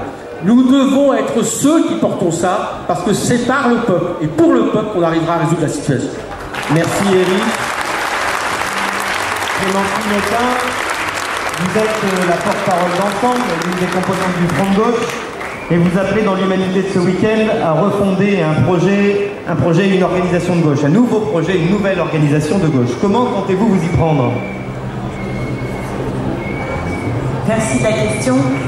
D'abord, je voudrais dire le plaisir à être ici à la Fête de l'Humanité pour ce débat qui est un débat très important dans un moment assez inédit où on est partagé à la fois par la sidération, comme je dis souvent, François Hollande, ici on n'en attendait pas grand-chose et il a quand même réussi à nous décevoir. On est sidéré par ce qui se passe et en même temps cette période qui est une période qui s'ouvre, qui peut être aussi celle de la refonte de l'espoir et qui donc est de ce point de vue galvanisante parce que nous avons à reconstruire un projet de transformation sociale et écologique à vocation majoritaire. Donc on est dans ce moment, et ce moment c'est aussi un fin de cycle. Il faut l'inscrire dans une histoire un peu plus longue. c'est à la fois ce que nous payons, l'échec des expériences de type soviétique, c'est-à-dire l'échec du communisme ou du socialisme réel, comme on l'a appelé, et l'échec maintenant sous nos yeux des expériences social-démocrates en Europe. Nous sommes dans ce moment où la gauche est face à ces échecs-là et se doit de réinventer un projet, des modalités d'organisation qui soient à niveau des défis et des crises du XXIe siècle qui touchent tant à la démocratie, mais aussi bien sûr au système social et économique, mais aussi aux enjeux écologiques qui sont décisifs et donc à notre modèle de production. Bref, on est dans une crise de civilisation qui appelle maintenant l'invention, la refondation et la rénovation. Et c'est ce travail que nous devons maintenant engager en prenant d'abord la mesure de ce que le Parti socialiste est en train de devenir, de ce qu'il est devenu. C'est une lutte qui ne date pas d'il y a 2 ans. François Hollande, il a fait un travail au Parti socialiste. Cette mutation a été accompagnée, il a transformé le PS en parti démocrate à l'américaine. Et sous nos yeux, nous avons la politique qui correspond à cette mutation. Et cette mutation, elle est résumée par une phrase qui est passée quasiment inaperçue dans une interview de Michel Sapin dans Le Monde cet été, où il nous expliquait encore pourquoi il fallait toujours plus d'austérité, d'ajustement structurel, comme ils appellent ça, c'est-à-dire de casse des droits et des protections. Et il disait cette phrase extraordinaire: mieux vaut assumer ce qui est plutôt que d'espérer ce qui ne sera pas. Voilà ce qu'est le Parti socialiste aujourd'hui. Il est moulé dans les normes dominantes, il a capitulé devant les forces de la finance et devant le pouvoir du capital, et au fond, il a renoncé à modifier les conditions de vie du plus grand nombre. Il faut donc tirer les conséquences de cette mutation, chers amis. L'heure n'est plus comme c'était même encore il y a quelques années, je m'en souviens même avec Emmanuel Mosse, tiens, avec qui on a des désaccords aujourd'hui, mais quand on se battait, on n'était pas content contre le gouvernement de Lionel Jospin, on râlait, mais quelque part on demandait plus, c'était pas assez, ça suffisait pas, ce gouvernement n'allait pas d'assez loin. Mais aujourd'hui le problème c'est qu'il va dans le mauvais sens et que c'est un autre chemin, une autre voie, une autre logique que nous voulons voir advenir au pouvoir demain, et le plus vite sera le mieux. Donc si on prend la mesure de cette mutation et de ce que nous avons à construire, il faut donc se dire que c'est nous, après je reviendrai sur ce nous, mais qu'il ne faut pas attendre du PS, qu'il ne faut plus imaginer un scénario de type union de la gauche tel qu'on l'a vécu à l'ancienne, mais que c'est à distance de la direction du Parti socialiste que nous devons rassembler toutes les forces qui sont déterminées à construire une majorité, une alternative sociale et écologique dans ce pays. C'est ça notre défi. Vrai et pas totalement vrai. À Notre-Dame-des-Landes, il se passe des choses. Chez les Fraides, il se passe des choses. À Petroplus, on l'a vu, il se passe des choses. Chez les jeunes, il y a aussi des inquiétudes et parfois des mobilisations qui ne sont pas très visibles, mais qui existent, et une révolte qui est profondément latente. Il y a dans la société une révolte latente qui cherche une modalité d'expression. Il y a aussi dans le champ intellectuel et le monde artistique une critique sociale revigorée. Et je nous invite à la regarder. Lisez les romans contemporains. Aujourd'hui, on nous parle de révolution. Allez voir les musées d'art contemporain. Il y a une critique du consumérisme qui est extrêmement éclatante. Il y a de la critique sociale dans notre pays. Elle existe, elle est forte. Il faut donc réussir à la fédérer dans l'ensemble des lieux où elle se produit et où elle est éclatée. C'est pourquoi nous sommes devant le défi de trouver les modalités d'inventer un tout, un nouveau tout. C'est-à-dire qu'est-ce qui permet de fédérer tout ça, qu'est-ce qui permet de nommer cette alternative et cette société nouvelle. Je ne parle pas d'un tout globalisant comme on le faisait par le passé, où il y aurait la femme nouvelle et l'homme nouveau, comme on l'a pensé au XXe siècle, et c'était en même temps dans une force qui nous projetait et qui était, qui avait une force d'espérance immense, mais d'un tout qui permet de se projeter, et ce tout-là, il faut que nous sachions l'inventer et qu'il articule du social, du démocratique, de l'écologique, tous les domaines qui sont aujourd'hui appelés à des réponses qui doivent correspondre aux urgences que nous vivons. Alors, position concrète, c'est d'organiser très vite des assises.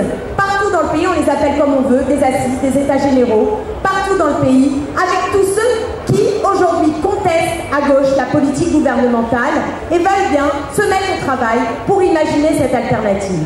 Nous ne partons pas de rien, nous avons un outil qui a été le Front de gauche, qui a porté un projet qui était l'humain d'abord et qui a quand même recueilli 11% à la dernière présidentielle. Ce n'est pas rien, je veux le dire, parce que le Front de gauche, s'il y a eu des difficultés, notamment la dernière année, est un point de repère pour beaucoup de nos concitoyens et qui est donc un point d'appui pour avancer sur ce chemin de l'alternative à gauche. Eh bien, moi, je propose que le Front de gauche initie un mouvement de type assise avec tous ceux qui veulent venir partout en France pour justement se mettre au travail et dégager des réponses et un programme pour qu'on ne se retrouve pas au dernier moment happé par les questions. Je veux dire, l'urgence, elle est là. Il va y avoir bien sûr l'agenda des frondeurs. Vont-ils ou non voter la confiance dans les jours qui viennent? Nous espérons, et Pierre Laurent le disait encore tout à l'heure, et je partage, qu'il y ait beaucoup de frondeurs qui ne donnent pas leur confiance à ce gouvernement, parce qu'on ne peut pas donner aujourd'hui la confiance à ce gouvernement quand on est de gauche. Et en même temps, chacun a son rythme, et nous voyons bien le piège de la Ve République dans lequel il peut enfermer. Mais ne nous laissons pas piéger par ces rythmes-là. Ayons le nôtre, comme Bernard Thibault l'a dit tout à l'heure. Il ne s'agit pas simplement d'attendre des autres. Il faut se mettre en mouvement. Et plus nous serons en mouvement et en dynamique, plus nous serons capables d'emmener et de fédérer. Et je veux dire que la question de la précarité, parce qu'elle a été soulevée, me paraît tout à fait centrale. Parce qu'aujourd'hui, elle est fédératrice dans la société. Le chômage est l'une des préoccupations majeures dans les pays occidentaux. Ils ont inventé le chômage. Vous avez structurellement 10% de chômage, c'est un pur scandale. Mais le chômage et cette précarité, c'est une menace pour tout le monde. C'est une menace pour ceux qui sont dans l'entreprise, parce qu'on dit, vous allez bosser dans ces conditions de travail, sinon c'est la porte et le chômage. C'est une menace même pour les salariés des entreprises publiques, parce qu'on le dit, vous avez la sécurité de l'emploi, donc l'augmentation de nos salaires, c'est pas pour demain matin. Finalement, c'est une chaîne qui nous enrôle et qui fige la société, qui ne la rend pas mobile. La lutte contre la précarité doit devenir une priorité, elle doit être débattue et nous devons dire qu'il faut lutter contre, lutter pour le partage du temps de travail salarié. Il faut revenir là-dessus, qu'il faut sécuriser les parcours professionnels et qu'il faut aller vers un revenu assuré pour toutes et tous.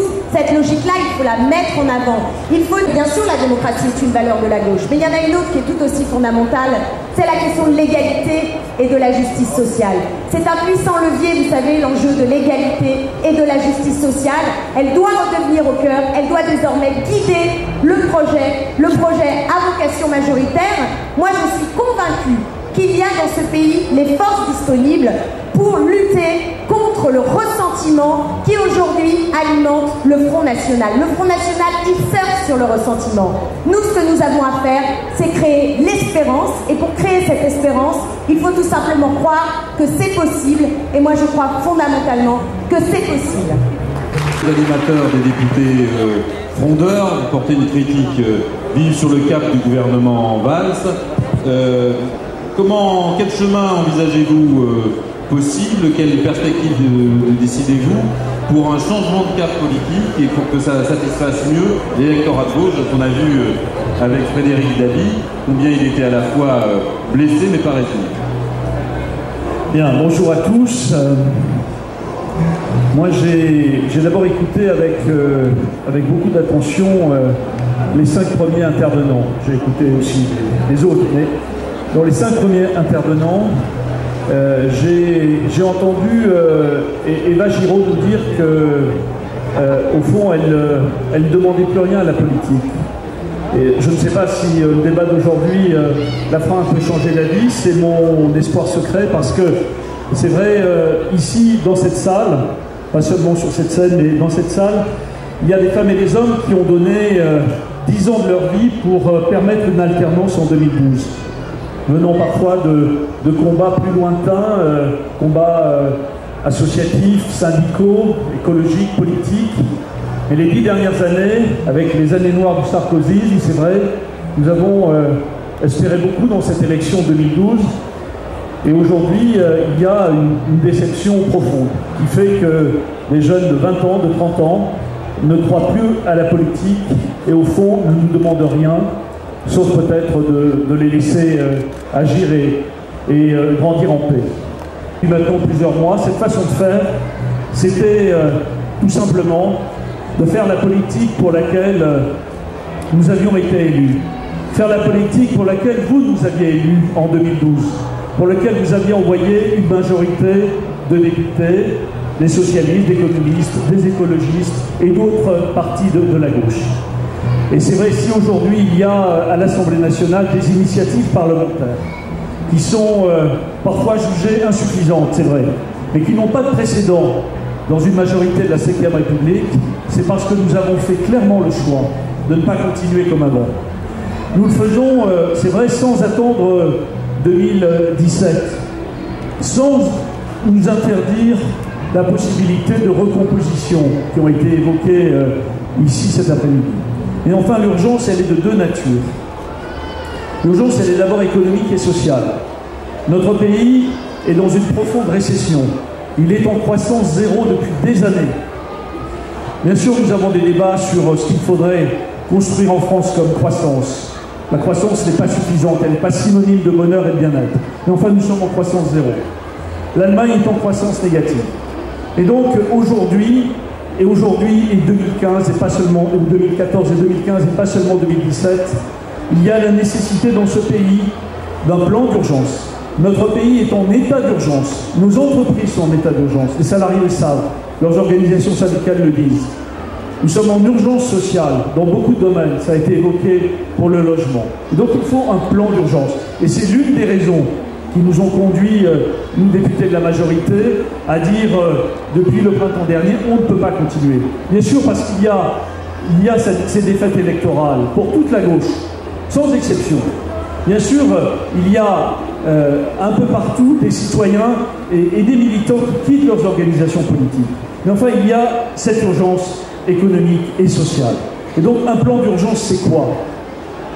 Et c'est maintenant que nous le demandons. Et c'est aussi pour ça que nous ne donnerons pas, sauf changement de dernière heure, mais je ne crois pas, nous ne donnerons pas notre confiance au gouvernement de Manuel Valls mardi prochain.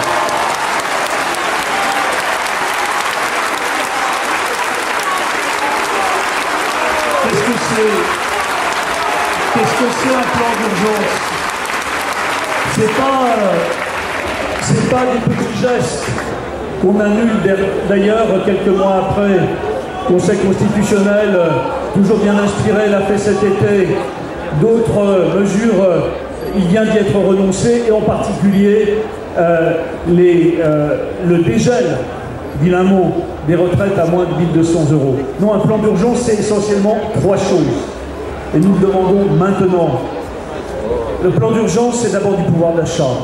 Il y a plusieurs façons de le faire. Le salaire, bien sûr, mais aussi le système fiscal, par lequel on peut redonner vite aux couches populaires et une partie au moins des couches moyennes, en baissant les taux de CSG pour les familles dont les revenus sont les plus faibles. C'est une façon d'amorcer cette réforme fiscale qui était notre engagement, que nous défendons, qui fédère d'ailleurs au Parlement toutes les forces de gauche. Donc oui, il faut redonner du pouvoir d'achat, par exemple en amorçant la CSG progressive. Deuxième volet de ce plan d'urgence, il concerne les entreprises. Et c'est vrai que pour beaucoup d'entre nous, députés socialistes, et c'est à ce titre que je suis là devant vous, l'indignation ne remonte pas aux défaites électorales du printemps. Elle remonte à l'automne 2012, avec le crédit impôt compétitivité emploi, quand il a été imaginé de donner une bouffée d'oxygène aux entreprises françaises, pas simplement à celles qui sont en difficulté, pas à celles qui investissent, mais de façon totalement saupoudrée, de financer ce crédit d'impôt par des hausses de TVA, c'est-à-dire par des baisses de pouvoir d'achat pour la plupart des Français. C'est à ce moment-là, en effet, que nous avons commencé à dire, dans la logique de la Ve République, peut-être trop longtemps, on peut nous faire ce reproche. Peut-être avons-nous considéré qu'après l'élection présidentielle, la discipline majoritaire permettait de faire avancer les choses. Mais enfin, aujourd'hui, nous n'en sommes plus là, je viens de le dire. Et sur beaucoup d'autres sujets, on reparlera, Emmanuel le fera sans doute, du logement. Donc, oui, sans doute, il faut aider les entreprises qui veulent investir et embaucher. On a entendu tout à l'heure le témoignage de quelqu'un qui s'est battu sur un site industriel, il y en a eu beaucoup d'autres. Mais on ne peut pas aider les entreprises françaises si elles ne s'engagent pas, s'il n'y a pas des contreparties précises, si elles ne sont pas vérifiables, si elles ne sont pas négociées avec les organisations syndicales. Et c'est un amendement au mois de juillet dernier, où nous disions quelque chose de très simple. Là où le CICE, Crédit d'impôt compétitivité d'emploi, n'a pas été suivi véritablement d'embauche et d'investissement, il faut le reprendre. Eh bien, nous l'avons, cet amendement, il a été soutenu par des députés issus de l'ensemble des partis de la gauche. Et nous avons pu vérifier une nouvelle fois qu'au sein même de notre parti, c'est vrai, aujourd'hui, il y avait ceux qui, peut-être par peur de la catastrophe politique, j'y reviendrai, et puis d'autres, c'est vrai, des dizaines d'autres, qui ont compris qu'on ne pouvait pas continuer comme avant et qui ont fait le choix de voter ce type d'amendement. C'était un signal. Aujourd'hui, il faut évidemment aller plus loin, avec plus de vigueur, avec plus d'énergie au Parlement. Il faut être implacable sur les textes budgétaires. Nous avons décidé de l'être et ça commence effectivement la semaine prochaine. Un plan d'urgence, c'est aussi, je passe rapidement, l'investissement des collectivités locales. L'investissement dans le logement, l'investissement dans le logement social. Alors c'est vrai, il a été applaudi, et je m'en réjouis. Il a été annoncé par le gouvernement qu'il renoncerait à l'encadrement des loyers. Eh bien, je le dis, j'ai eu, comme beaucoup de militants socialistes, dans ce moment-là, un moment de honte. Un moment de honte peut-être aujourd'hui partiellement effacé, parce qu'il y a des maires à Nantes, à Paris, à Grenoble et à Lille aussi, qui ont dit au gouvernement, cette loi, il faut l'appliquer dans nos villes. Parce que l'encadrement des loyers, c'est pas la réponse magique à tous les problèmes du logement, mais c'est quand même, potentiellement, pour des centaines de milliers de Français, une réponse qui peut compter. Alors oui, il y a de l'urgence. Ça ne nous dispense pas de réfléchir aux grandes transformations qui sont nécessaires. Ça nous, si tu me permets, dans la loi bancaire qui a été amenée au Parlement il y a un an à peu près, et nous l'avons immédiatement repéré, nous avons essayé de muscler cette loi bancaire. Il n'y avait pas un mot sur les paradis fiscaux, alors que c'est un combat identitaire pour beaucoup d'entre nous depuis 15 ans. Il n'y avait pas un mot sur la spéculation sous ses formes les plus extensives. Il n'y avait presque rien sur le plafonnement des frais bancaires pour les Français, alors qu'il y a là aussi, parmi des gens en situation de précarité, parmi les couches populaires, parmi une majorité de Français, des moments où, clients captifs des banques, les Français payent des centaines d'euros par mois de frais bancaires. Alors nous avons commencé, ne peut avoir raison tout seul, dans un moment où le pays connaît une crise profonde comme celle-là. Et donc c'est vrai, j'appelle moi aussi, sans retard et sans relâche, dans les mois qui viennent, que nous sachions à nouveau renouer le dialogue au sein de la gauche, sans trop de préalables, sans trop d'idées toutes faites, sans trop d'impasses ou de fausses sorties. Si nous ne le faisons pas, je sais la suite, et je ne l'énonce pas comme un chantage, mais comme évidence. La suite, c'est l'échec et la catastrophe économique de ce pays, et c'est la catastrophe politique en 2017, avec un face-à-face dont je ne veux à aucun prix, et nous avons tous ici notre part de responsabilité, chers amis, chers camarades, un face-à-face entre Marine Le Pen et Nicolas Sarkozy. Vous n'en voulez pas, je n'en veux pas, et ça doit être notre combat commun. Merci Christian Paul. Emmanuel Cosse, vous êtes la secrétaire nationale d'Europe Écologie Les Verts. Votre formation a refusé de faire partie du gouvernement Valls, mais vous restez dans la majorité. Vos amis sont partagés sur le cap à suivre et l'attitude à tenir face au gouvernement. La colère et le mécontentement qui s'expriment peuvent-ils trouver un débouché positif sans attendre 2017 Merci pour la question. Bon, tout d'abord, je voulais faire part moi aussi mon plaisir d'être là, et jamais j'aurais imaginé représenter un parti politique et parler à l'Agora de la Fête de l'Humanité. Je suis venue souvent ici dans d'autres cadres. J'ai aussi accompagné longtemps un journal d'origine communiste qui s'appelle Regard avec Clémentine. Mais oui, mais c'est important de rappeler d'où on vient et ce qu'on a fait dans la vie, parce qu'il ne faut jamais l'oublier. Et je veux dire aussi ici aujourd'hui que les écologistes, qui ne sont pas des frondeurs, ils sont écologistes, et je tiens à le rappeler. Je tiens à rappeler notre identité, nous sommes ni socialistes ni communistes, nous sommes écologistes, et c'est extrêmement important ce que je veux dire là. Nous sommes, comme vous tous, extrêmement remués par la situation. pas simplement par les données économiques et sociales de la situation. Il faut aussi ne pas oublier ce qui s'est passé le 25 mai dernier. Pour la première fois, notre pays a mis en tête d'une élection européenne un parti d'extrême droite. Tout le monde, plus personne n'en parle. C'est pourtant le résultat de plusieurs années, et pas simplement des 2 dernières années que nous avons vécues, mais aussi de 10 ans passés avec la droite et d'un cheminement extrêmement grave dans notre pays, notamment sur les identités. Et aujourd'hui, nous regardons ça avec responsabilité, avec gravité, et aussi avec la volonté de construire. Alors, je voudrais reprendre un peu ce qu'a dit Bernard Thibault, parce que ça m'a interpellée, et je partage ce qu'il dit quand il dit il ne faudrait pas penser qu'il y a un cap versus un autre cap. Je crois qu'il est très difficile aujourd'hui d'avoir des certitudes sur l'ensemble des sujets sur lesquels nous devons aller. Mais nous pouvons évidemment partager ensemble un grand nombre en tout cas, de points de vue sur ce qui ne va pas et comment faire autrement. Et entrer autour de la table de discussion. Si on commence comme ça, si on met des préalables entre nous, comment voulez-vous qu'on nous s'ouvre à l'ensemble de la société et qu'on fasse de l'adhésion autour de nous?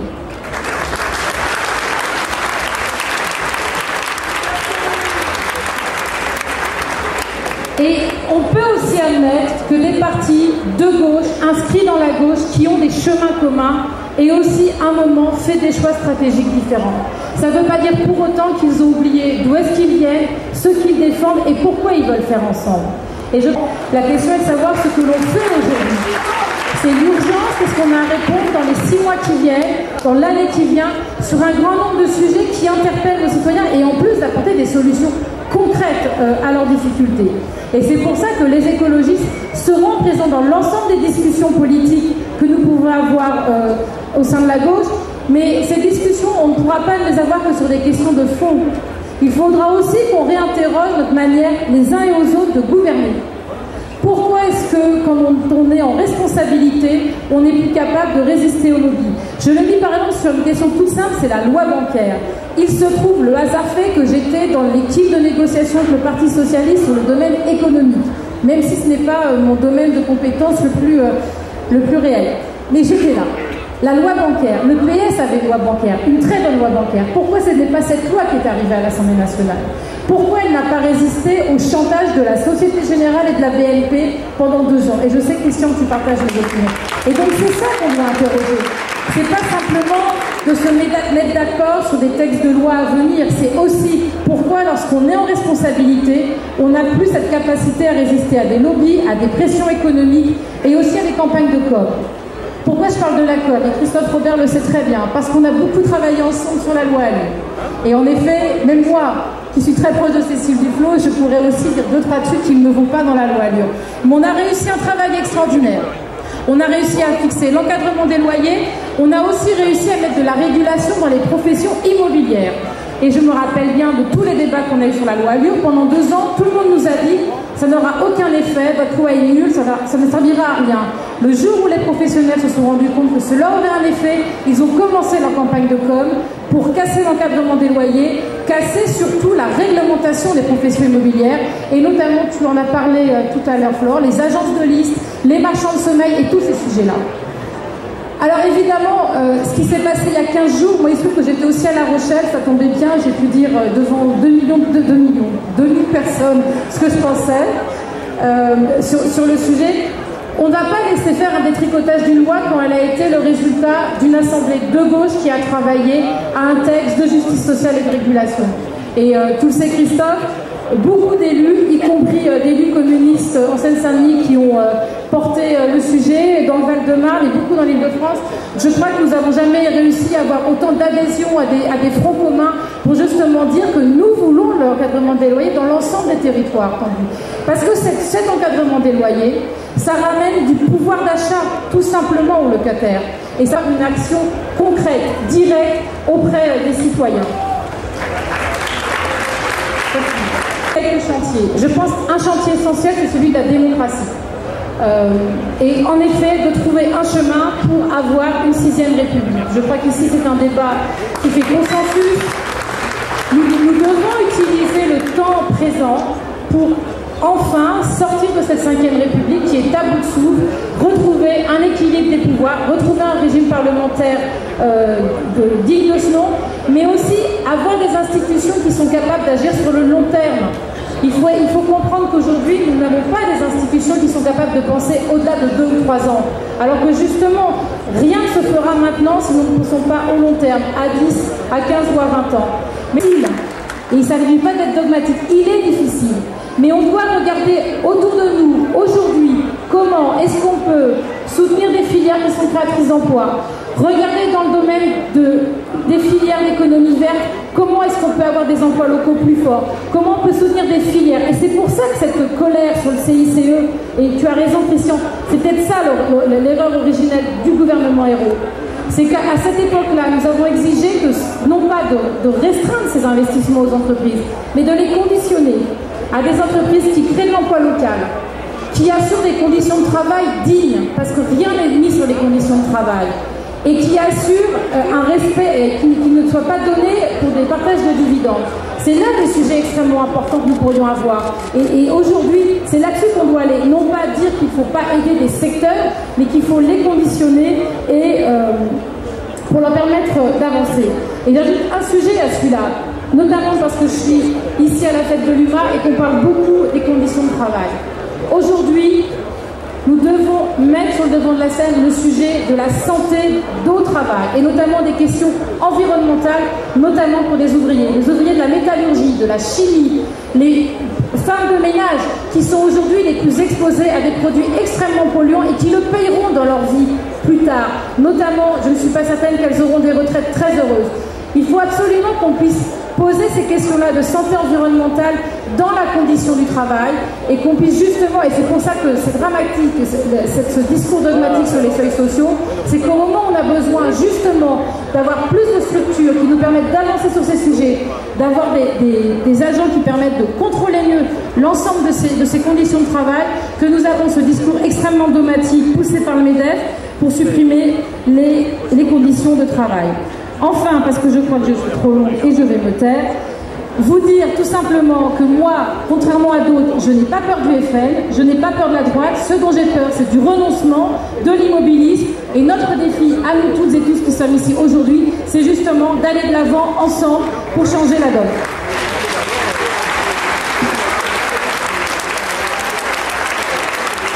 Merci René Coq. Pierre-Laurent repartirait des premiers témoignages aussi. Parce que un des problèmes de la politique, comme on dit, et même si des fois on n'échappe pas à ça, c'est que les problèmes fondamentaux, ils sont posés par les 5 premiers intervenants ou par d'autres qu'on aurait pu avoir. Et il faut parler de ça, il faut imposer ces questions dans le débat politique. Parce qu'on nous enferme dans un débat politique qui écarte en permanence ces questions. Où est-ce qu'on parle où est-ce qu'on parle sérieusement dans le débat public de ce que dit Christophe sur le logement? Où est-ce qu'on parle sérieusement de ce qu'a dit Bernard sur le travail pourrait ne pas être une marchandise, qui est une question de société fondamentale? Où est-ce qu'on parle quand la jeune étudiante qui a parlé, enfin qui n'est plus étudiante, qui a parlé au départ, mais c'est d'une violence terrible ton témoignage, parce que c'est un constat, c'est une accusation terrible contre la société.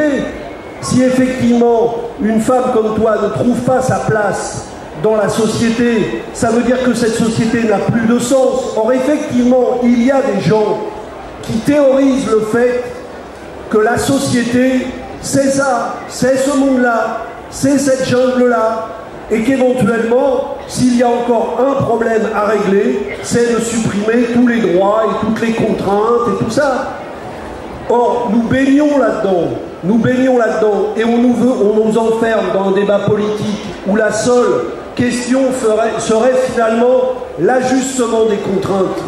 Mais on n'a jamais le droit de poser la question du sens de la société. C'est la même chose, je pourrais prendre d'autres exemples avec ce que dit Yvon, avec lequel on a souvent discuté, parce que ce qui fait la rage de salariés, de syndicalistes, je connais bien les Pétron Plus, j'y suis allé souvent, c'est ce qui pose son métier, mais c'est surtout qu'il y a d'immenses savoir-faire dans les gens de ces mains-là, dans les mains de ces gens-là, pardon. Et tout le monde, et on s'en fout, on brise ces entreprises sans... Des fois, il y a des entreprises qui devraient changer, qui devraient faire évoluer, mais derrière ces entreprises ou dans ces entreprises, il y a des gens qui ont de l'or entre les mains. Et on les fout au chômage, on s'occupe plus d'eux, on les raye d'un trait de plume, et on dit ça ne pose aucun problème à personne. C'est ça le vrai sujet de la société, c'est le sujet que tu poses, c'est-à-dire qu'est-ce qu'on fait de la question du savoir? Est-ce que le but d'un système d'éducation dans le 21e siècle, c'est l'employabilité au sens le plus étroit du terme? Mais bien sûr que non. Le but d'un système d'éducation, c'est le partage du savoir, qui est un enjeu majeur du 21e siècle. Et moi, je crois que si les gens arrivent à dire, comme tu l'as dit tout à l'heure, que finalement on n'attend plus grand-chose, c'est parce que le débat politique auquel ils assistent et auquel des fois notre corps défendant on participe un peu, eh bien, ignore ces questions fondamentales. Et moi, je pense que la première des batailles politiques que nous avons à mener, c'est est-ce que l'agenda de la politique, l'agenda de la gauche, l'agenda de gens qui veulent parler du développement de la société, c'est pas d'abord ces questions-là, avant de savoir si on va satisfaire plus ou moins bien ou plus ou moins mal aux exigences des marchés financiers. Et c'est d'abord parce que les gouvernements qui sont arrivés en 2012 ont renoncé à ça, à cette ambition-là. Personne ne dit qu'on peut satisfaire cette ambition, et même pas moi, en 8 jours, en 6 mois, en 1 an. Je sais très bien que transformer la société, ça va prendre du temps, et c'est long. Mais le problème aujourd'hui, c'est qu'il n'y a même plus cette ambition. On n'essaye même pas de la changer. On a renoncé à toute ambition de transformation sociale, et on veut nous expliquer tous les matins que faire la politique du MEDEF, c'est la seule chose possible, alors que personne ne veut de ça. Et voilà pourquoi, tout simplement, Hollande est à 12% de popularité, parce que personne ne se dit qu'on va rêver en pensant uniquement comme ça. Donc moi,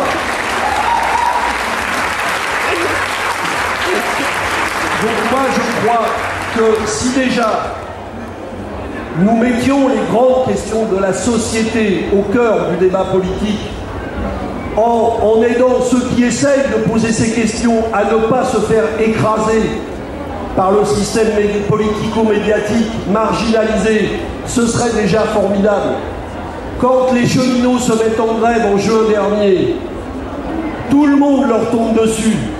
Or, pourtant, ils posent une question qui, contrairement à ce qu'on dit, n'est absolument pas la question de leur petit privilège, pour peu qu'ils en aient, et ils n'en ont pas en plus. C'est qu'ils posent une question et ils voient sous leurs yeux que les systèmes d'hyper-concurrence qu'on est en train d'imposer vont faire exploser la qualité du système ferroviaire. Et ils disent, si on accepte ça, on ne relèvera pas. On ne relèvera ni les enjeux de mobilité qui sont très grands dans nos sociétés, ni les enjeux écologiques. Parce que dès qu'on parle d'écologie, tout le monde dit qu'il faut développer le fret ferroviaire. Tout le monde le dit. Le transport combiné, le fret ferroviaire. Et quand on passe aux actes, on fait le contraire systématiquement et on détruit les capacités de fret ferroviaire. Voilà la réalité. Et ce fossé, il est maintenant béant entre ce que la société, ce à quoi la société aspire, ce qui pousse dans la société et les réponses politiques. Et moi, je crois qu'il faut que nous soyons capables de remettre au premier plan l'agenda qui est celui de la société, de la très grande majorité de la société qui se sent marginalisée dans un débat politique dans lequel elle ne se reconnaît absolument plus à cause de ça. Alors pour y arriver, c'est ma deuxième remarque, il faut identifier les obstacles. Et parce qu'il y a des forces contraires. C'est pour ça que c'est si difficile. Et ces forces contraires sont puissantes. Et elles ont aujourd'hui beaucoup de pouvoir entre les mains. Parce qu'on leur a donné, pas parce qu'elles les ont toujours eues. Par exemple, le fait que pour aller chercher des financements, pour investir dans une entreprise, ou même pour que l'État investisse, on soit obligé de passer par les marchés financiers, ça n'a pas toujours existé. Ça a été décidé dans les années 80 par les dirigeants capitalistes du monde entier qui ont cherché à relancer leur système en crise par de la croissance financière. Mais rien n'oblige à ça. Quand nous disons, nous, que la Banque Centrale Européenne, qui émet la monnaie aujourd'hui, devrait prêter directement aux États pour des grands programmes de financement public et pas au marché financier, c'est une simplicité biblique à comprendre. C'est évident que si on est obligé de passer par les marchés et que c'est eux qui font la loi, eh bien ils font comme ils font aujourd'hui. C'est-à-dire on prête pas cher aux riches et on prête très cher aux pauvres. C'est comme ça que marche le système bancaire. Donc on prête à 18% aux Grecs et on les enfonce dans la misère noire et on prête à 0, à 1%, à 2% aux Allemands, aux trusts allemands parce qu'ils sont plus riches. Eh bien, c'est un système économiquement aberrant. Et donc, ce que nous avons face à nous, c'est tout simplement des logiques économiques qui dominent, qui ont été imposées idéologiquement, politiquement, en termes de pouvoir, ces dernières décennies. Eh bien, il faut défaire ces logiques. Il ne faut pas s'en accommoder, il faut les défaire. Effectivement, on prend l'exemple du logement. Tant qu'on continuera à faire la politique des promoteurs ou de ceux qui se servent du logement, non pas comme d'un droit, mais comme d'un objet spéculatif, et qu'on essaiera de composer avec cela, eh bien on aura les mêmes difficultés et on ne pourra jamais construire les 5000 logements dont tout le monde dit qu'ils sont nécessaires pour répondre à la crise du logement. Donc, on voit bien que les obstacles, c'est qu'il faut renverser les logiques. Et il faut mener ce débat en grand dans la société. Et ça m'amène à ma troisième remarque. Moi aussi, je dis, il y a un énorme problème démocratique. Il y a un énorme problème, je vais plus loin, de pouvoir dans cette société. Ceux qui devraient avoir le pouvoir, c'est-à-dire les citoyens, ne l'ont pas. Et ils en sont privés régulièrement. Et tout le système fonctionne en privant du pouvoir de décider ceux qui devraient pouvoir décider.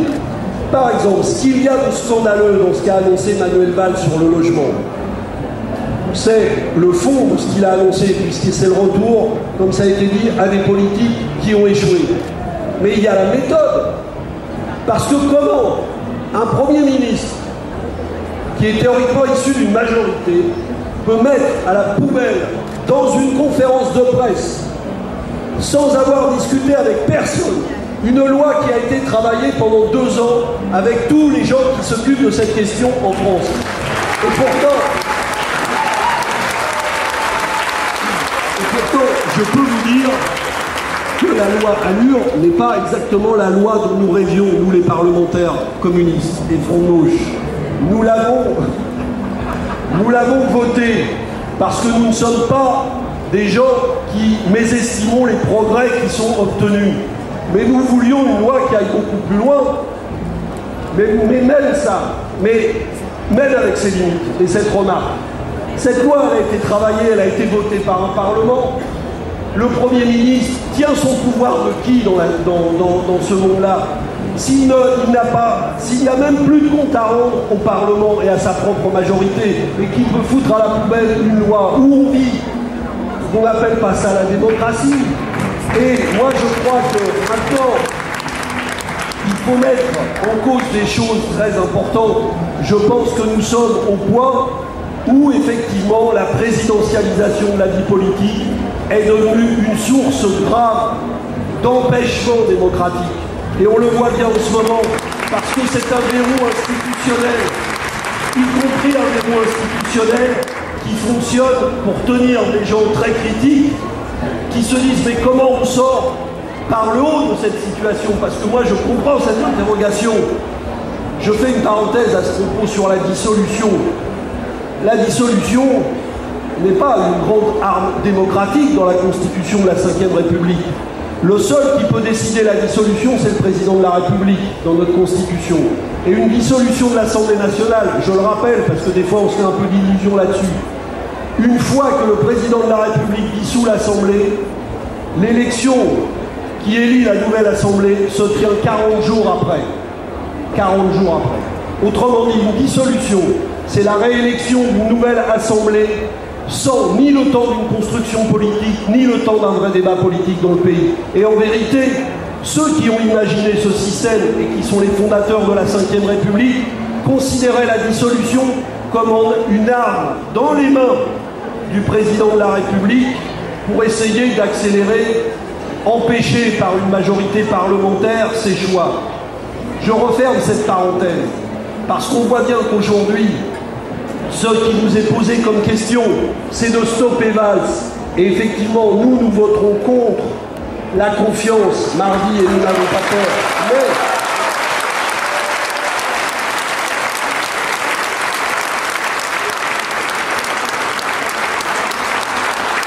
Mais je saluerai aussi, et je le ferai mardi, tous ceux, même s'ils ne font pas le même choix du vote contre que nous, qui ne voteront pas la confiance, parce que ce qui m'intéresse, c'est la dynamique qu'on est en train de créer et qu'il faut encourager.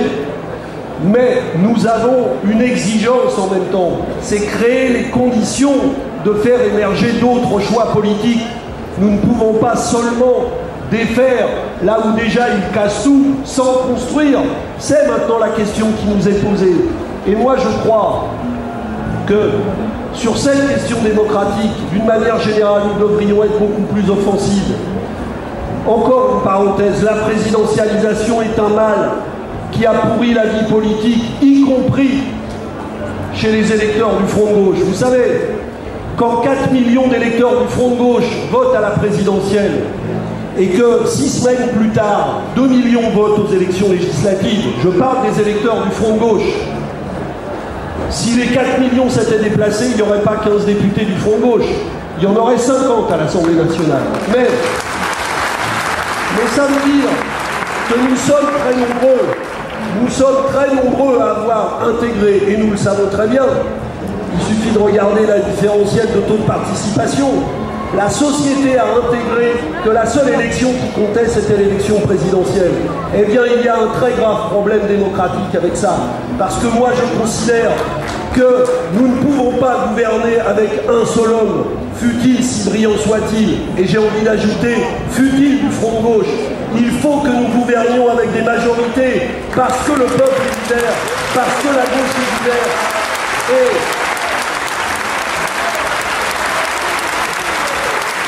par exemple,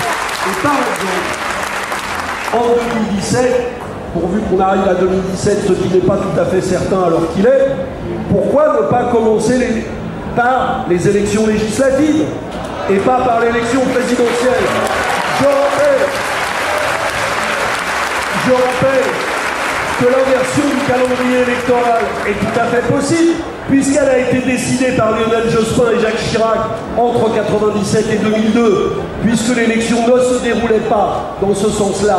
Eh bien la gauche, aujourd'hui, peut voter l'inversion du calendrier électoral pour 2017. Et moi, je peux vous dire que si nous faisions l'inversion du calendrier électoral, l'instauration de la proportionnelle aux législatives, et que nous renvoyons un an après les élections législatives, l'élection présidentielle, eh bien moi je vous dis, le changement, ce serait un changement dans la manière dont la société aborderait le débat politique, parce que nous ne serions plus à la recherche du sauveur, nous serions à la recherche d'une majorité politique qui nous obligerait les uns et les autres à construire un projet, un programme, des alliances, des débats. Et c'est ça la politique, parce qu'effectivement, la politique, c'est le débat, la controverse.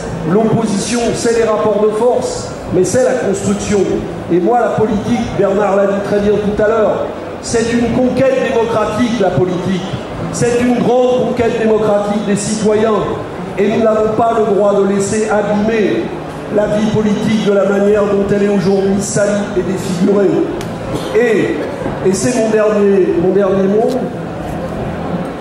nous avons, nous aussi, à changer la politique. Et nous pouvons changer la politique. Parce que, j'ai essayé de le dire, nous pouvons changer la manière de discuter politique. Nous pouvons, si nous nous y mettons tous, imposer nos priorités et ne pas toujours nous faire imposer les leurs. Nous pouvons, comme l'a dit Pierre aussi, nous pouvons changer la manière dont nous débattons entre nous, sans rien renier de nos convictions. mais en cherchant à construire. Et je pense qu'en ce moment, ça devient décisif.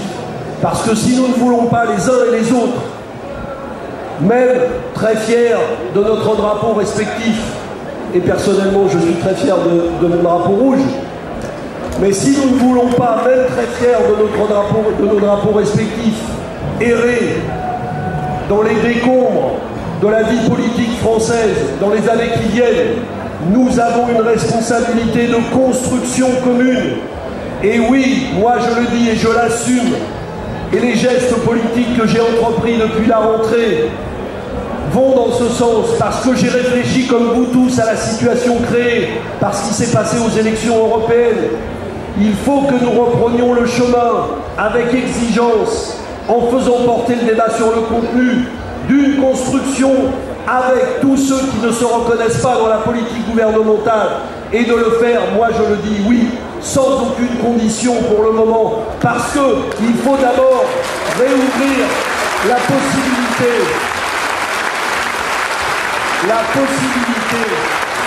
de ce dialogue. Je suis frappé d'une chose. Je suis allé, et je termine là-dessus, Patrick, je suis allé à La Rochelle, comme vous le savez. Ça n'allait pas de soi. D'ailleurs, nous avons eu une grande discussion à la direction du Parti communiste au début de l'été pour savoir si on répondait positivement ou pas à cette invitation avec la présence du secrétaire national du parti, ce qui n'était pas un geste anodin. J'ai plaidé pour que nous répondions oui, et la direction du parti a été d'accord sur ça. Pourquoi? Parce que ma conviction était profonde depuis la domination du gouvernement Valls. Moi, c'est mon opinion qu'un très grand nombre, et probablement une majorité des gens qui se sont engagés dans ce parti et qui n'est pas le mien, dans ce parti qui a fait des choix que j'ai combattus ces dernières années, ne se reconnaissent pas et se reconnaissent de moins en moins dans la politique menée par Manuel Valls, et que nous avions le devoir d'aller leur parler. Pendant l'été, beaucoup de camarades m'ont dit « Mais qu'est-ce que tu vas faire dans cette galère ?» Eh bien, ce qui s'est passé là-bas, qui a été au-delà de ce que je pensais moi-même, a montré que ce dialogue est attendu. Et effectivement, ces gestes politiques peuvent créer un espoir qui relance un débat à gauche qui, sinon, va s'enfoncer dans l'amertume, la déception et la division. Je ne dis pas, et je ne dirai pas, parce que c'est ma conviction, qu'il faut faire n'importe quel arrangement. J'ai des exigences politiques parce que je sais que l'échec de la politique de Manuel Valls est lié au fond de cette politique. Mais j'ai la conviction que dans la France d'aujourd'hui, les forces qui peuvent se remettre en mouvement sont très nombreuses. Elles vont aujourd'hui, les forces disponibles, vont très au-delà de ce que nous avions rassemblé dans l'élection présidentielle de 2012. Il y a donc quelque chose qui ne va pas dans la vie politique actuelle. Nous ne pouvons pas être si nombreux à penser cela et si faibles pour faire exprimer cette force-là dans les élections. Il y a un truc qui ne va pas.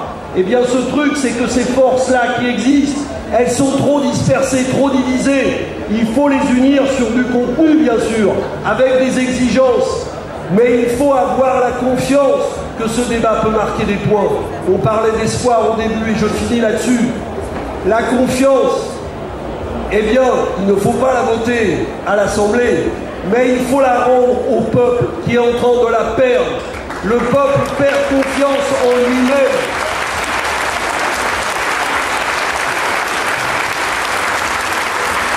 Et pourtant, notre peuple est un peuple politisé, un peuple intelligent, un peuple qui a des idées. Notre pays n'a pas envie de se donner à Marine Le Pen, comme le disent certains.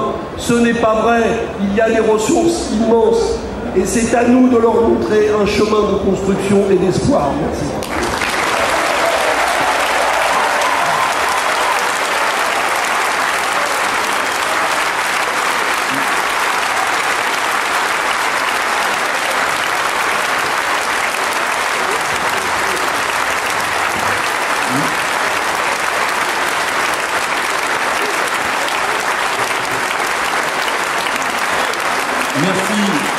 Merci Pierre. Je suis désolé.